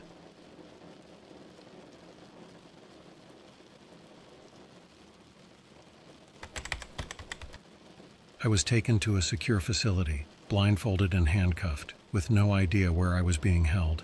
The agents weren't exactly chatty, and I spent the first few hours in a sterile interrogation room, nervously tapping my foot against the cold tile floor.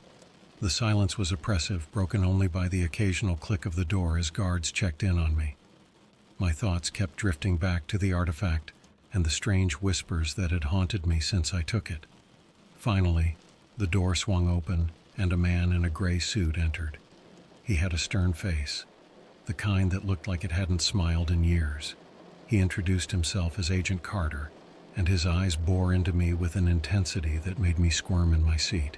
"You have a lot of explaining to do," he began, placing a thick file on the table.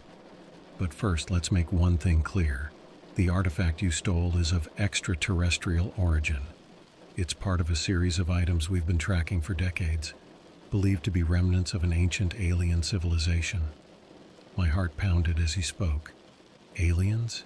Ancient civilizations? It sounded like something out of a sci-fi movie, but the seriousness in his tone left no room for doubt. I nodded, too stunned to speak.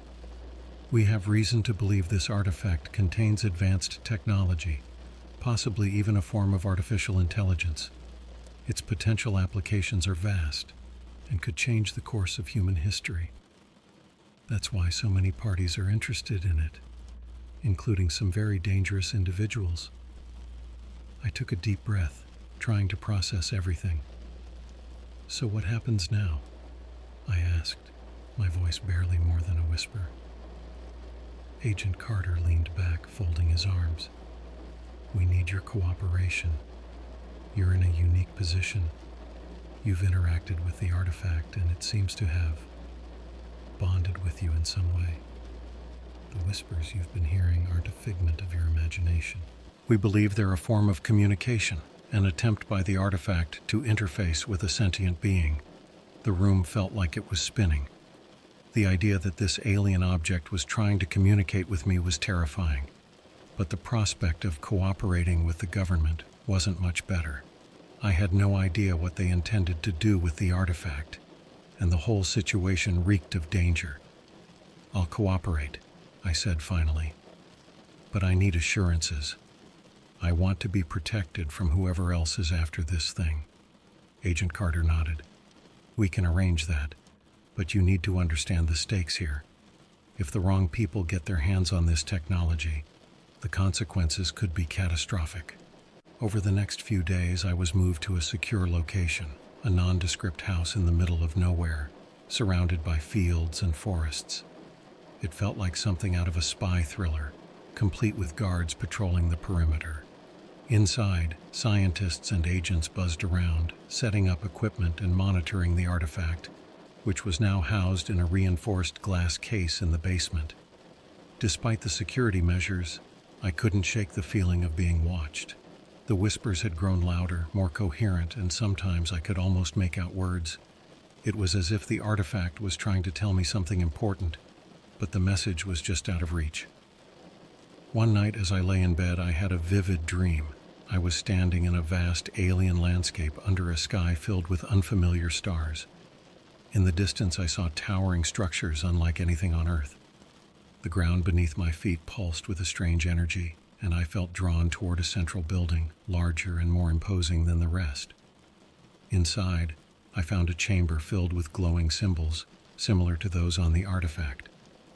A voice echoed in my mind, clear and urgent. Unlock the knowledge. Protect the key. I woke up in a cold sweat, the voice still ringing in my ears. It was the most vivid dream I'd ever had, and it felt more like a memory than a figment of my imagination. I knew then that the artifact was trying to show me something crucial to its purpose. The next morning, I sought out Agent Carter and told him about the dream. He listened intently, his expression growing more serious with each detail. "This confirms our suspicions," he said. "The artifact contains a map, a guide to an alien repository of knowledge. If we can decipher it, we could unlock technologies far beyond our current capabilities." But there was a catch. The dream had also shown me a warning. Protect the key. It was clear that whatever knowledge the artifact held, it was not meant to be taken lightly. There were dangers, possibly traps, set by the alien civilization to prevent their secrets from falling into the wrong hands. As we delved deeper into the artifact's mysteries, the threats against us grew. Strange occurrences became commonplace. Electronic devices malfunctioned, shadows flitted at the edges of my vision, and I felt an increasing sense of being hunted. It wasn't just the government agents who were interested in the artifact. There were others, shadowy figures who seemed to materialize out of thin air, always just out of reach. One night, the facility was attacked. A group of heavily armed men breached the perimeter, taking out the guards with ruthless efficiency. Alarms blared and chaos erupted.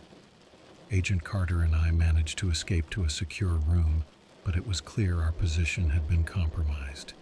The attackers were after the artifact, and they would stop at nothing to get it. In the midst of the firefight, I grabbed the artifact, feeling its cold surface pulse with an almost sentient energy. The whispers in my mind reached a crescendo, and I knew we had to leave. With Agent Carter's help, we fought our way out of the facility, narrowly escaping into the night. As we sped away, the reality of our situation hit me. We were fugitives, on the run from multiple powerful entities, each determined to possess the artifact and the secrets it held. And somewhere in the dark, the alien intelligence within the artifact was guiding us, urging us toward an unknown destiny. The road ahead was fraught with danger, but there was no turning back. The whispers had become a part of me, and I knew that the fate of this alien technology, and possibly the world, was now in our hands.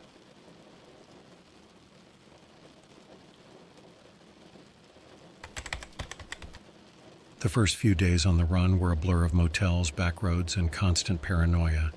Agent Carter and I kept moving, never staying in one place for more than a few hours. We communicated in hushed tones, always on the lookout for the next threat. The artifact was our constant companion, its strange energy a mix of comfort and dread.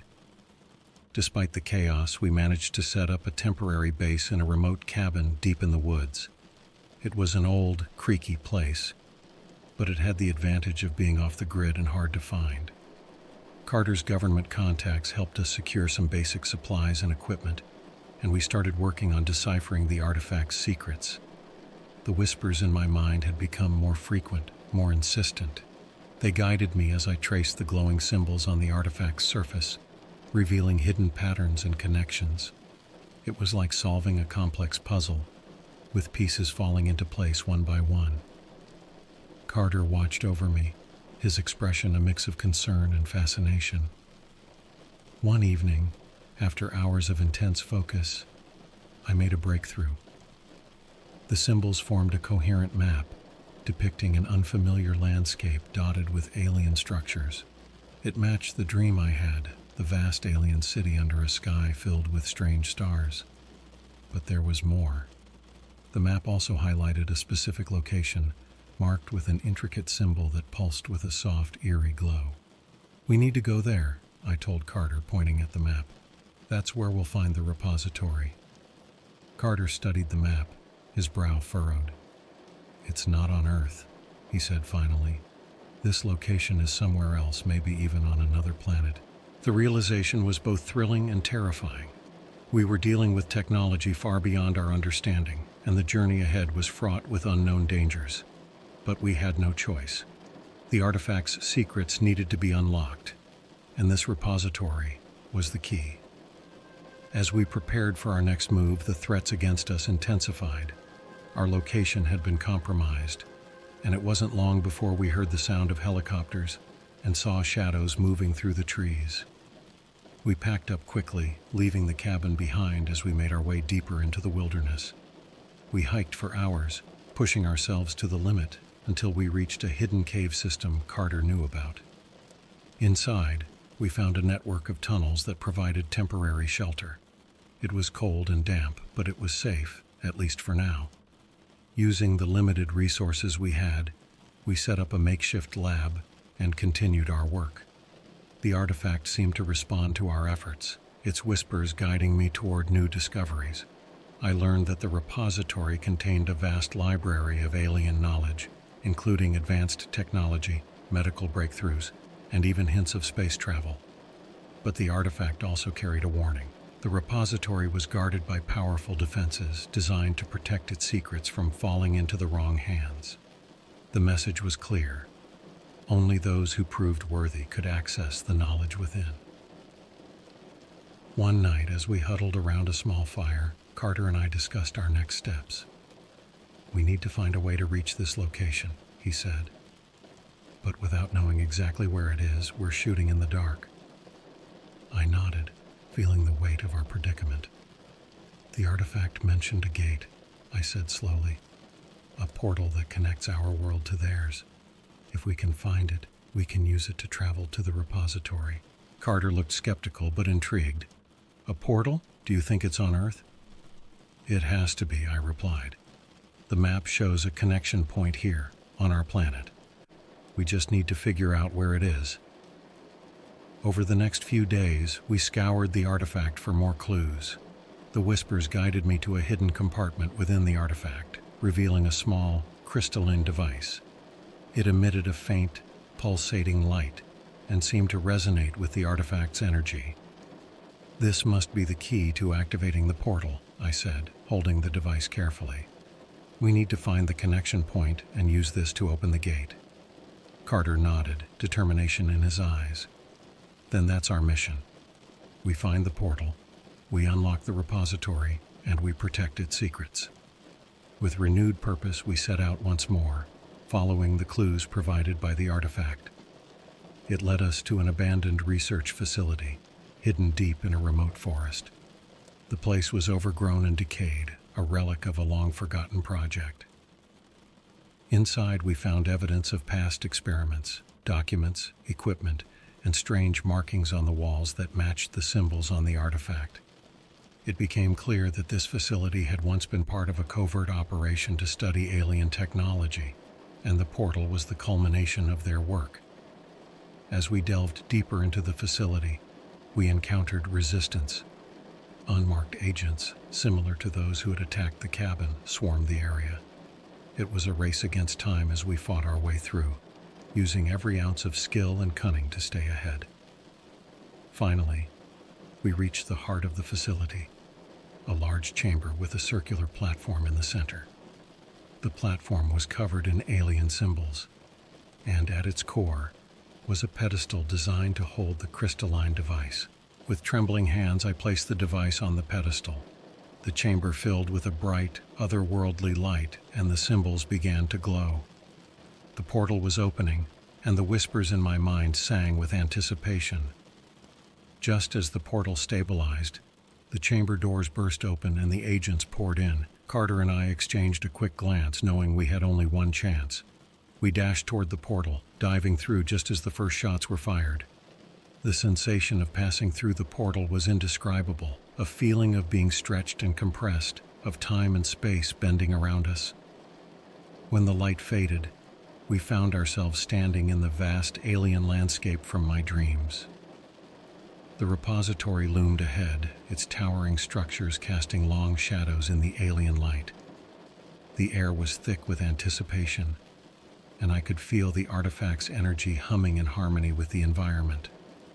We had made it. The journey was far from over, but we were one step closer to unlocking the secrets of the alien artifact. And with each step, we moved deeper into a world filled with wonders and dangers beyond our imagination.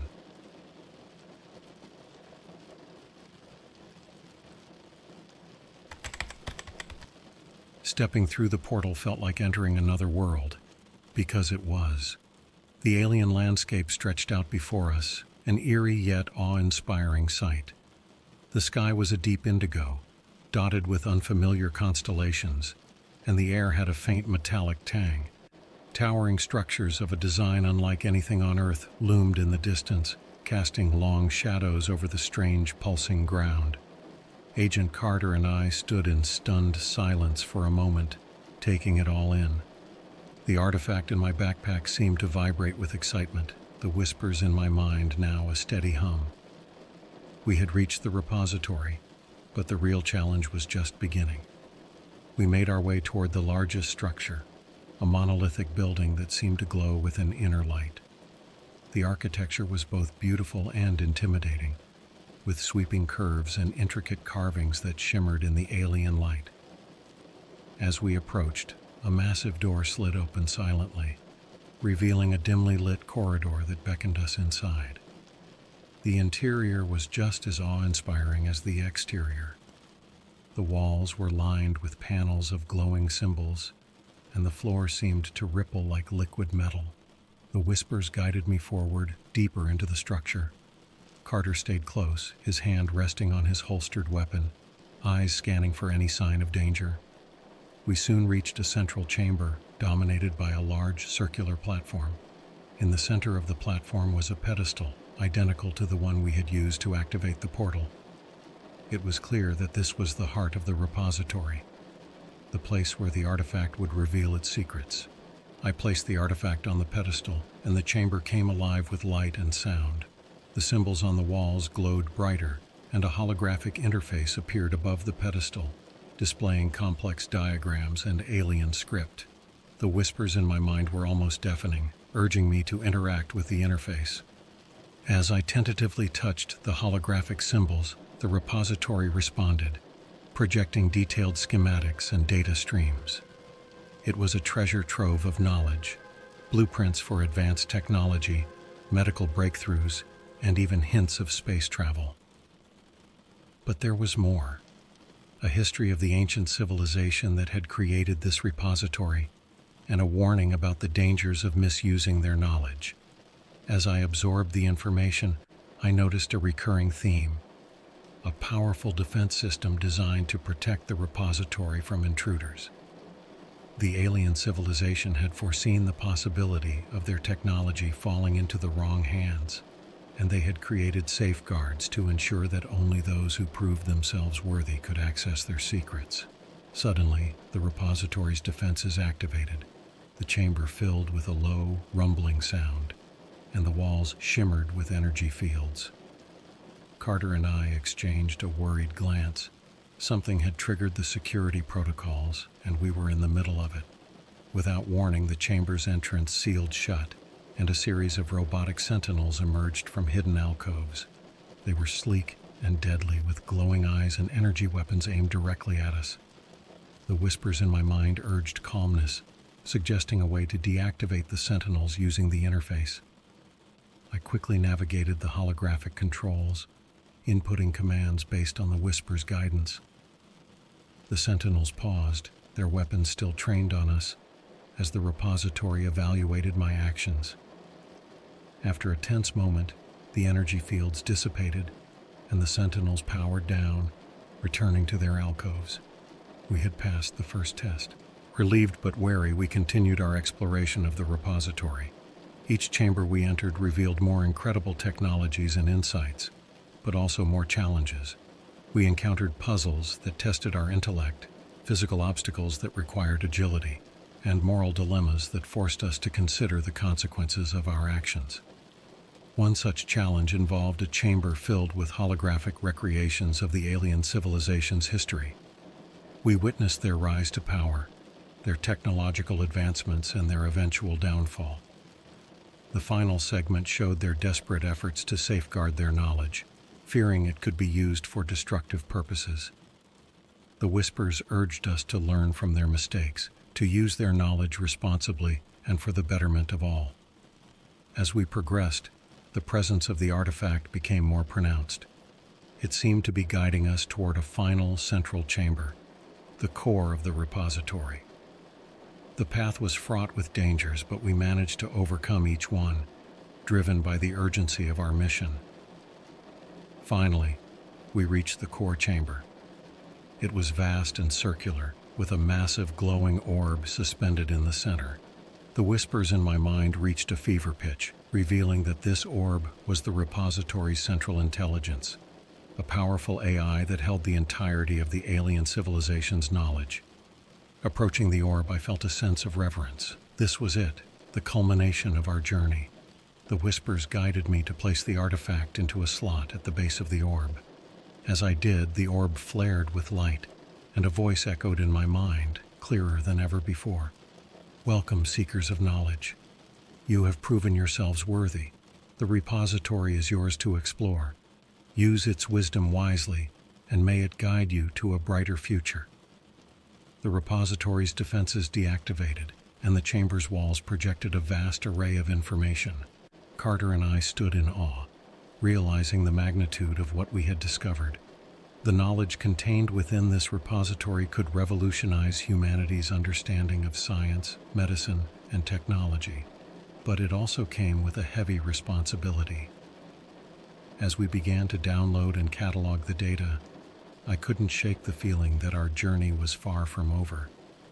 The warnings about the dangers of misusing this knowledge echoed in my mind. We had unlocked the secrets of an ancient alien civilization, but we now had to ensure that this knowledge was used for the greater good. And somewhere in the back of my mind, the whispers continued, a constant reminder of the alien intelligence that had entrusted us with its legacy. Our adventure had taken us to the farthest reaches of the universe, and it was up to us to navigate the path ahead.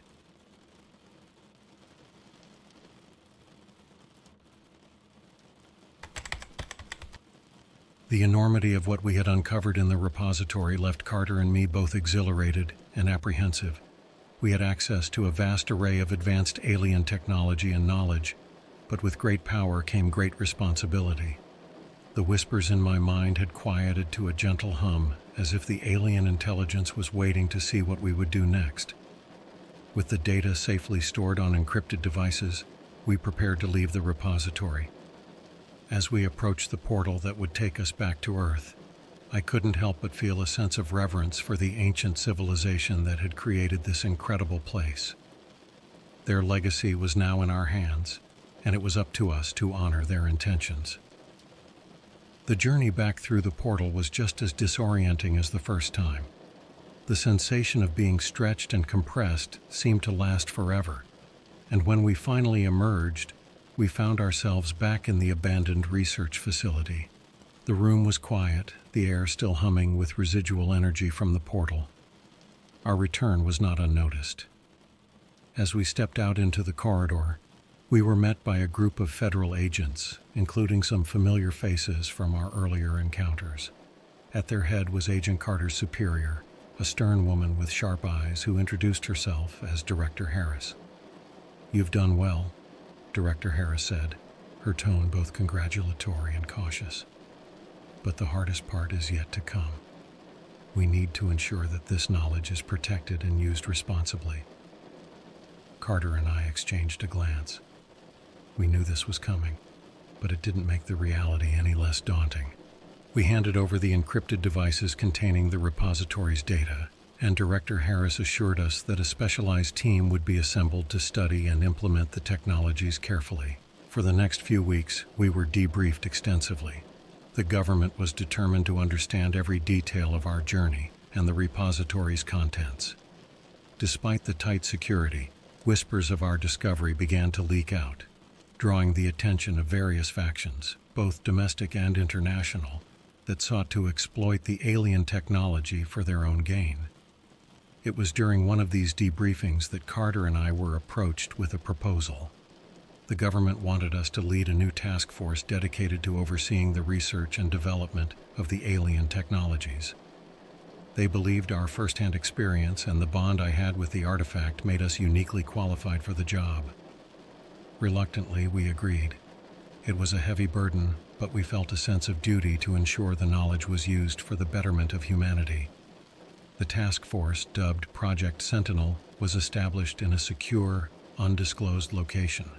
Our team consisted of top scientists, engineers, and security personnel, all sworn to secrecy. As we delved into the alien data, we made incredible advancements.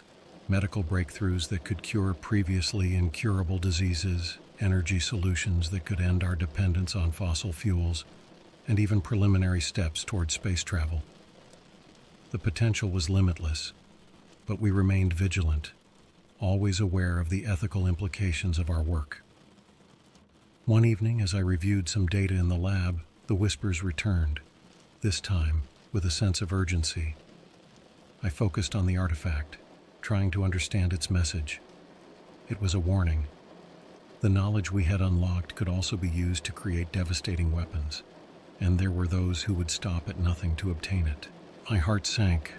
Despite our best efforts, the threat was real and imminent. I rushed to find Carter, and we convened an emergency meeting with Director Harris and the rest of the team. We needed to develop a plan to safeguard the most dangerous aspects of the technology, creating fail-safes and encryption protocols to prevent unauthorized access.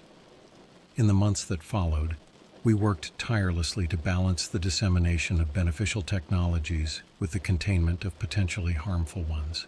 It was a delicate dance, fraught with challenges and moral dilemmas. The whispers continued to guide me, offering insights and warnings that proved invaluable. Despite the constant pressure, there were moments of triumph.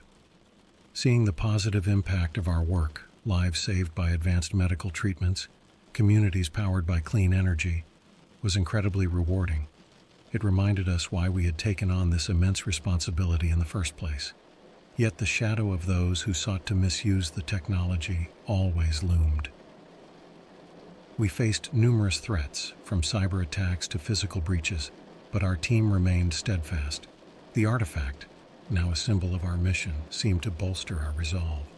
1 year after the heist, Carter and I stood in the central command room of Project Sentinel, reflecting on how far we had come. The journey had been perilous, but we had forged a path that honored the legacy of the ancient civilization. We had become guardians of their knowledge, and with each passing day we strived to use it for the greater good. As we looked toward the future, I couldn't help but feel a sense of hope. The whispers in my mind had become a constant, gentle presence, a reminder that we were not alone in this endeavor. The alien intelligence had trusted us with their legacy, and we were determined to prove ourselves worthy. The world was changing, shaped by the incredible technologies we had unlocked. It was a new dawn for humanity, and though the road ahead was uncertain, we faced it with courage and determination. The artifact had brought us together, and together we would build a brighter future. And so our story, once a dark web heist gone awry, became a tale of discovery, responsibility, and the enduring quest for knowledge. The journey was far from over, but we were ready for whatever challenges lay ahead, guided by the whispers of an ancient civilization and the promise of a better tomorrow.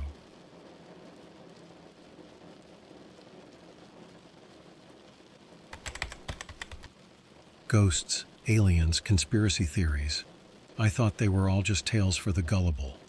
But everything changed when I stumbled upon the cosmic cult on the dark web. It started as a simple curiosity, a click out of boredom on a forum titled Forbidden Knowledge. Little did I know that one click would lead me into a nightmare. My name's Alex, a name as common as my life had been up until that point. I work a 9-to-5 in IT, spend weekends with friends, and enjoy the occasional horror movie. The mundane turned sinister when I found the thread, the cosmic cult. Witness the summoning of an ancient alien being. The title was ridiculous, but the replies were what hooked me. Hundreds of them, all claiming to have seen things, experienced things that defied explanation. Intrigued, I dug deeper. The cult's philosophy revolved around an ancient alien entity named Zorath, which they believed would usher in a new era of enlightenment. The deeper I went, the more bizarre it became. The members shared videos of their rituals, dark ceremonies held in remote locations, masks, chants, and symbols that felt disturbingly real. There was a strange, hypnotic quality to it all, something that made it hard to look away.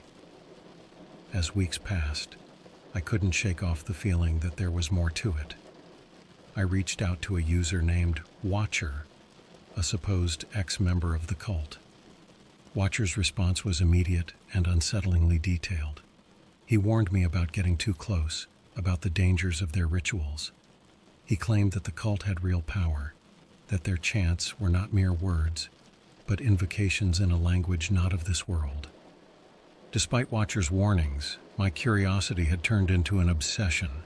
I needed to see for myself if there was any truth behind the madness. Using the information from the forum, I tracked down a local meeting. The location was an old, abandoned church on the outskirts of town, a place that screamed haunted house cliches. I arrived at dusk, the sky a deep orange fading into the dark. The church loomed ahead, its broken windows and weathered stones casting long shadows. As I approached, I heard the faint sound of chanting. My heart raced, but I forced myself to continue. I had to know. Inside, the air was thick with incense and the sound of low, droning chants. About a dozen figures in black robes stood in a circle, their faces hidden behind intricate masks. I slipped into the shadows, trying to stay unnoticed. The leader, a tall figure with a mask resembling an alien face, began to speak in that strange, otherworldly language. My skin prickled as the temperature in the room seemed to drop. The candles flickered, casting eerie shadows on the walls. The leader raised his hands, and the chanting grew louder, more intense. Suddenly, a blinding light filled the room. I shielded my eyes, my heart pounding in my chest. When the light faded, I saw something that made my blood run cold. In the center of the circle, where there had been nothing, now stood a figure. It was tall, with elongated limbs and a face that seemed to shift and change, never settling on one form. The air crackled with energy, and I felt a wave of nausea. This wasn't a trick. This wasn't a hallucination. The cult had summoned something real and terrifying. I stumbled back, knocking over a candle. The flame sputtered out and all eyes turned toward me. Panic surged through me, but before I could run, the leader spoke. "Intruder," he hissed, his voice echoing in the dim space. "Seize him." Hands grabbed me from all sides, dragging me into the circle. I struggled, but their grip was ironclad. The summoned being turned its shifting gaze toward me, and for a moment, I felt an overwhelming sense of dread. The leader stepped forward, his mask inches from my face. "You should not have come here," he whispered. "You have seen too much." My mind raced. I had to find a way out, a way to stop whatever it was they were doing. But as the chants resumed and the air grew colder, I realized I was in over my head. This was no ordinary cult, and their rituals were far from harmless. If I didn't act fast, I feared what Zorath would bring upon our world. This was just the beginning of my descent into the dark web's most terrifying secret. I had to escape, warn the world, and stop the summoning before it was too late. But first, I had to survive the night.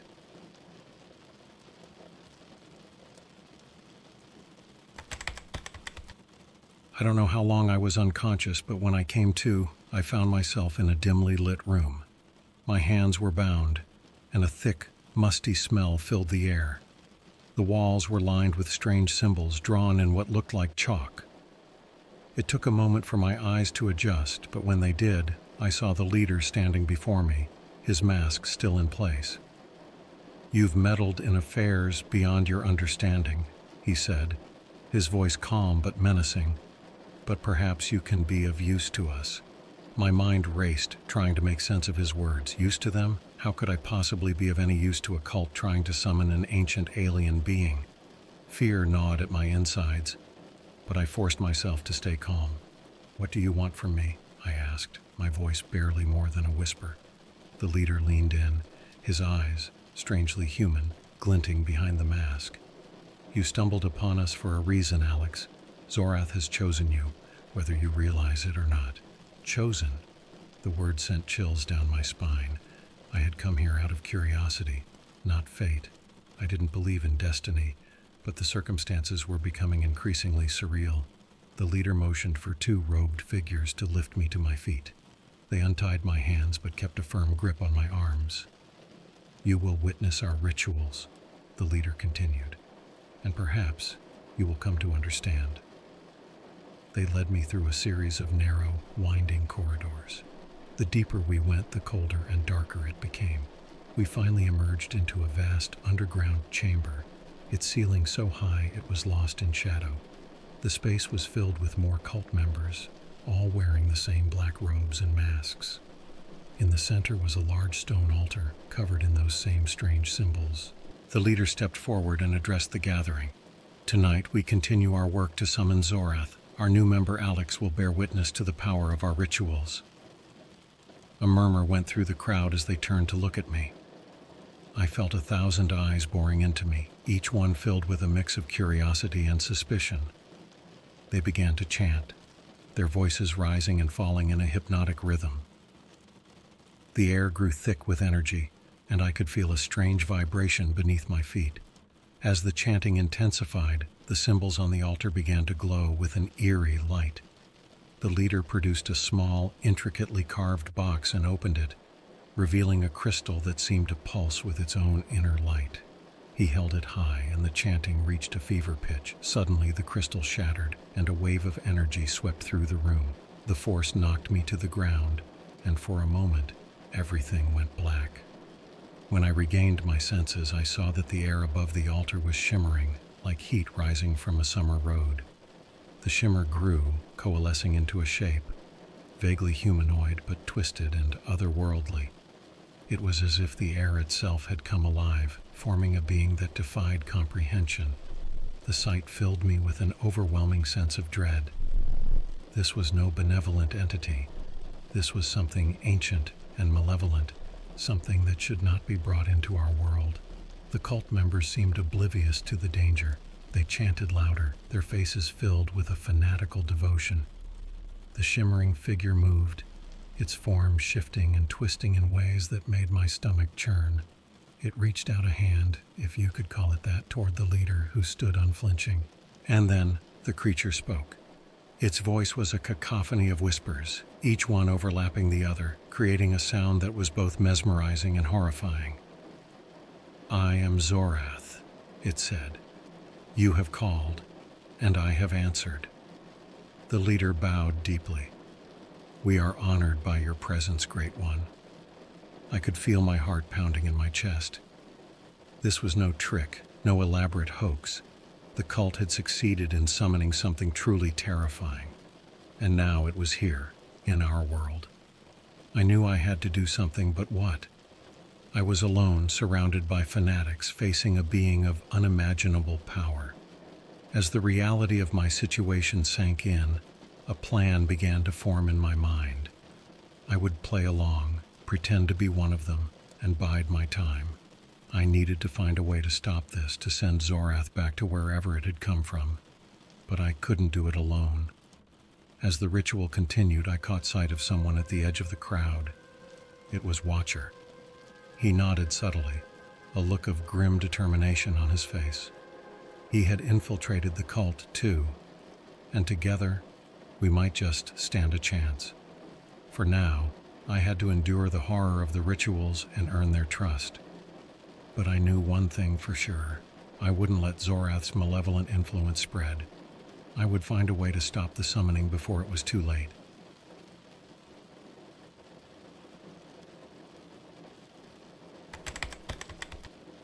After that harrowing night, my thoughts were consumed by one thing: stopping Zorath. The realization that Watcher was there gave me a glimmer of hope. I had an ally, someone who knew the cult's inner workings and, hopefully, a way to disrupt their plans. The next few days were a blur of rituals and strange ceremonies. I played my part, pretending to be a devoted member, all the while keeping a close eye on the leader and the other high-ranking cultists. It wasn't long before I found an opportunity to speak with Watcher in secret. We met in a secluded corner of the church's vast basement, away from prying eyes and ears.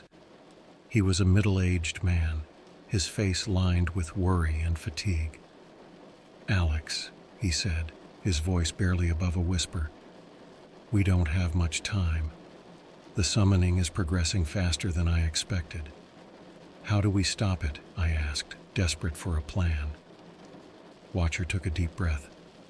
"The cult's power comes from their rituals, but they also rely heavily on that crystal they shattered. It was a conduit for Zorath's energy. Without it, their connection to the entity weakens. We need to find another conduit they're preparing and destroy it before they can complete the final summoning." He handed me a small, intricately carved dagger. "This is no ordinary blade. It's designed to disrupt their rituals and break the enchantments they use. But be careful. If they catch us, we're as good as dead." Armed with this knowledge and the dagger, I felt a renewed sense of purpose.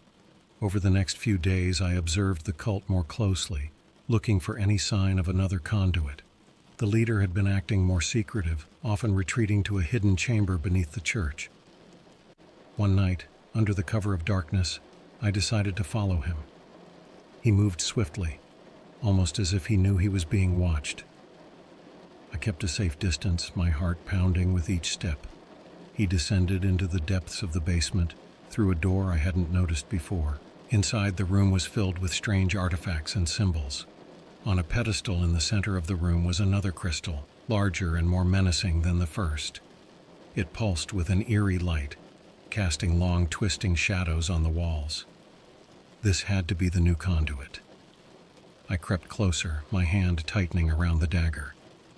As I prepared to strike, the leader turned suddenly, his eyes locking onto mine. "You," he hissed, his voice filled with venom. "I knew you couldn't be trusted." Before I could react, he lunged at me.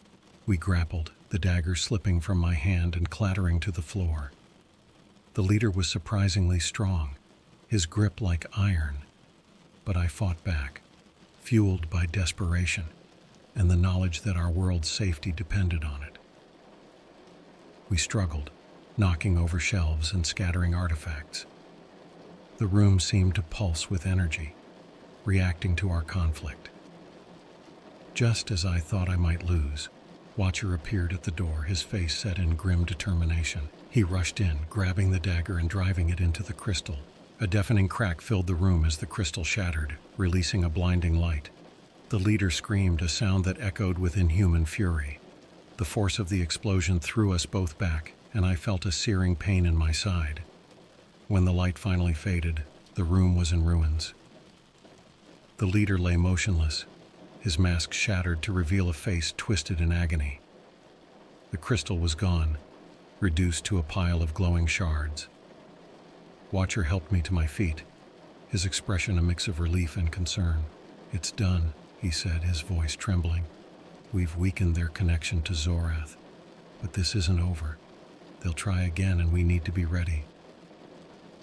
With the leader dead and their conduit destroyed, the cult was in disarray. But I knew Watcher was right. This victory was only temporary. The true battle was still ahead. As we made our way out of the ruined chamber, I couldn't shake the feeling that we had only scratched the surface of a much larger, darker conspiracy. But I was more determined than ever to see it through. Zorath's influence had to be stopped, no matter the cost.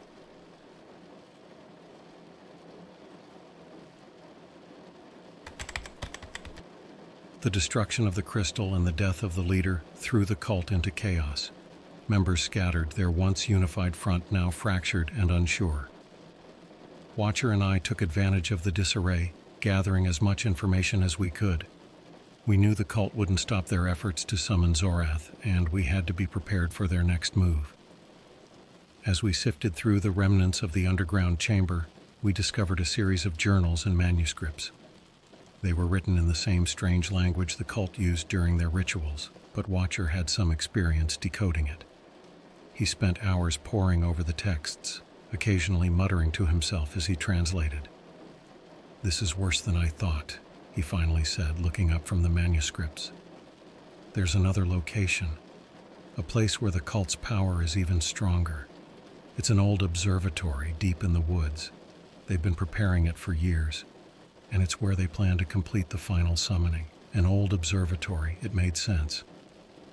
A place connected to the stars, far from prying eyes, would be the perfect location for their rituals. But getting there would be dangerous. The cult would be on high alert, and we couldn't afford to underestimate them. We gathered what supplies we could and set out at dusk, hoping the cover of night would help us remain undetected. The journey was long and arduous, the forest thick and foreboding. Every snap of a twig and rustle of leaves set my nerves on edge. As we approached the observatory, we could see the faint glow of lights through the trees. The building was old and decrepit, its dome covered in vines and moss, but there was an unsettling energy about the place, a sense of anticipation that made my skin crawl. Watcher and I found a vantage point where we could observe the cult members as they moved about, preparing for their final ritual. They had set up an elaborate altar in the clearing outside the observatory, adorned with symbols and artifacts. In the center of it all was another crystal, larger and more ominous than the ones before. "We need to act fast," Watcher whispered. "If they complete this ritual, Zorath will have a permanent foothold in our world. We can't let that happen." We carefully made our way closer, using the shadows to hide our approach. As we got within striking distance, the chanting began. The sound was low and rhythmic, building in intensity as the ritual progressed. The air grew thick with tension, and I could feel the same unnatural energy from before. Watcher signaled for me to circle around and approach the altar from the opposite side. We had a plan: disrupt the ritual and destroy the crystal before it could fully activate. I took a deep breath and moved into position, my heart pounding in my chest. As the chanting reached a crescendo, the leader, a new one, wearing an even more elaborate mask, raised his hands to the sky. The crystal began to glow, pulsing with an eerie light. I knew we had only moments to act. With a nod from Watcher, we both rushed forward. I reached the altar just as the crystal's light intensified, and I drove the enchanted dagger into its surface. The crystal shattered with a deafening crack, sending shards flying in all directions. The cult members recoiled, their chants faltering as the energy dissipated. The new leader turned toward me, his eyes burning with rage. "You," he shouted, his voice echoing through the clearing, "you dare defy Zorath?" Before he could react, Watcher tackled him, knocking him to the ground. The other cult members hesitated, unsure whether to continue the ritual or aid their leader. Taking advantage of their confusion, I began to dismantle the altar, scattering the artifacts and symbols. The air grew colder and a low growl resonated from the forest. The ground beneath us trembled, and a dark shadow began to form in the center of the clearing. Despite our efforts, Zorath's presence was still strong, and the ritual had partially succeeded. "We need to leave now," Watcher shouted, pulling me away from the altar. "We've weakened it, but it's not over. We need to regroup and find a way to banish Zorath for good." As we fled the clearing, the cult members began to recover, their cries of anger and frustration echoing behind us. The dark shadow loomed, a constant reminder of the danger that still lurked. Back in the safety of the forest, we paused to catch our breath. "What now?" I asked, fear and determination warring within me. Watcher looked at me, his expression grim. "We need to find the source of Zorath's power, something that ties it to our world. If we can destroy that, we might be able to banish it permanently, but it won't be easy. We're running out of time." I nodded, steeling myself for the battles yet to come. The fight was far from over, but we had a chance, a slim one, but a chance nonetheless. We would uncover the truth, find the source of Zorath's power, and put an end to the cosmic cult's plans once and for all.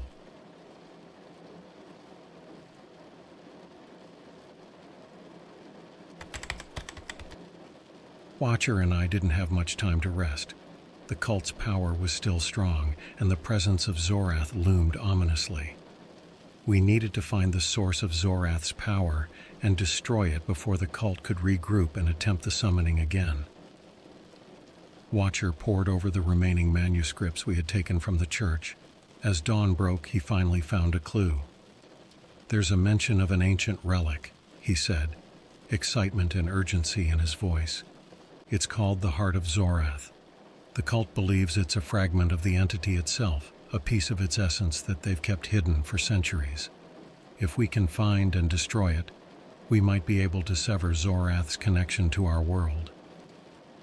The manuscripts indicated the relic was hidden in an old crypt beneath the church, a place we hadn't explored fully.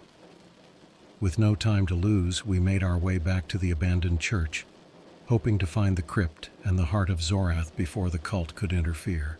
The church was eerily quiet as we approached. The once menacing structure now seemed merely desolate. We slipped inside, careful to avoid any cult members who might still be lurking. In the dim light, we found a hidden staircase leading down into the crypt. The air grew colder as we descended, the musty smell of decay growing stronger. The crypt was a maze of narrow passages and forgotten tombs. Watcher led the way, his flashlight flickering against the damp stone walls. Finally, we reached a large, iron-bound door covered in the same strange symbols we had seen before. "This is it," Watcher whispered, pushing the door open. Inside, the room was dominated by a massive stone altar, and on it rested a dark, pulsating object, the Heart of Zorath. The air around it seemed to vibrate with a palpable, malevolent energy.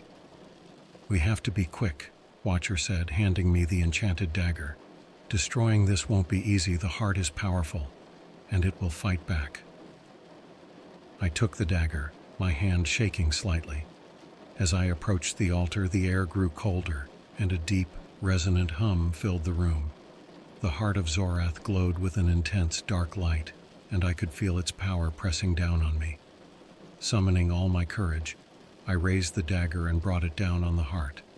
The moment the blade made contact, a blinding light erupted from the relic, and a wave of energy knocked me back. The dagger flew from my hand, clattering to the floor. The heart pulsed angrily, its glow intensifying. Shadows writhed around the room, and a deep, guttural voice filled the air.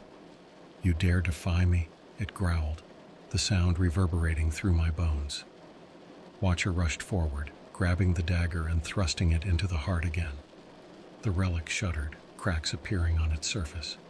The light flickered and the hum became a deafening roar.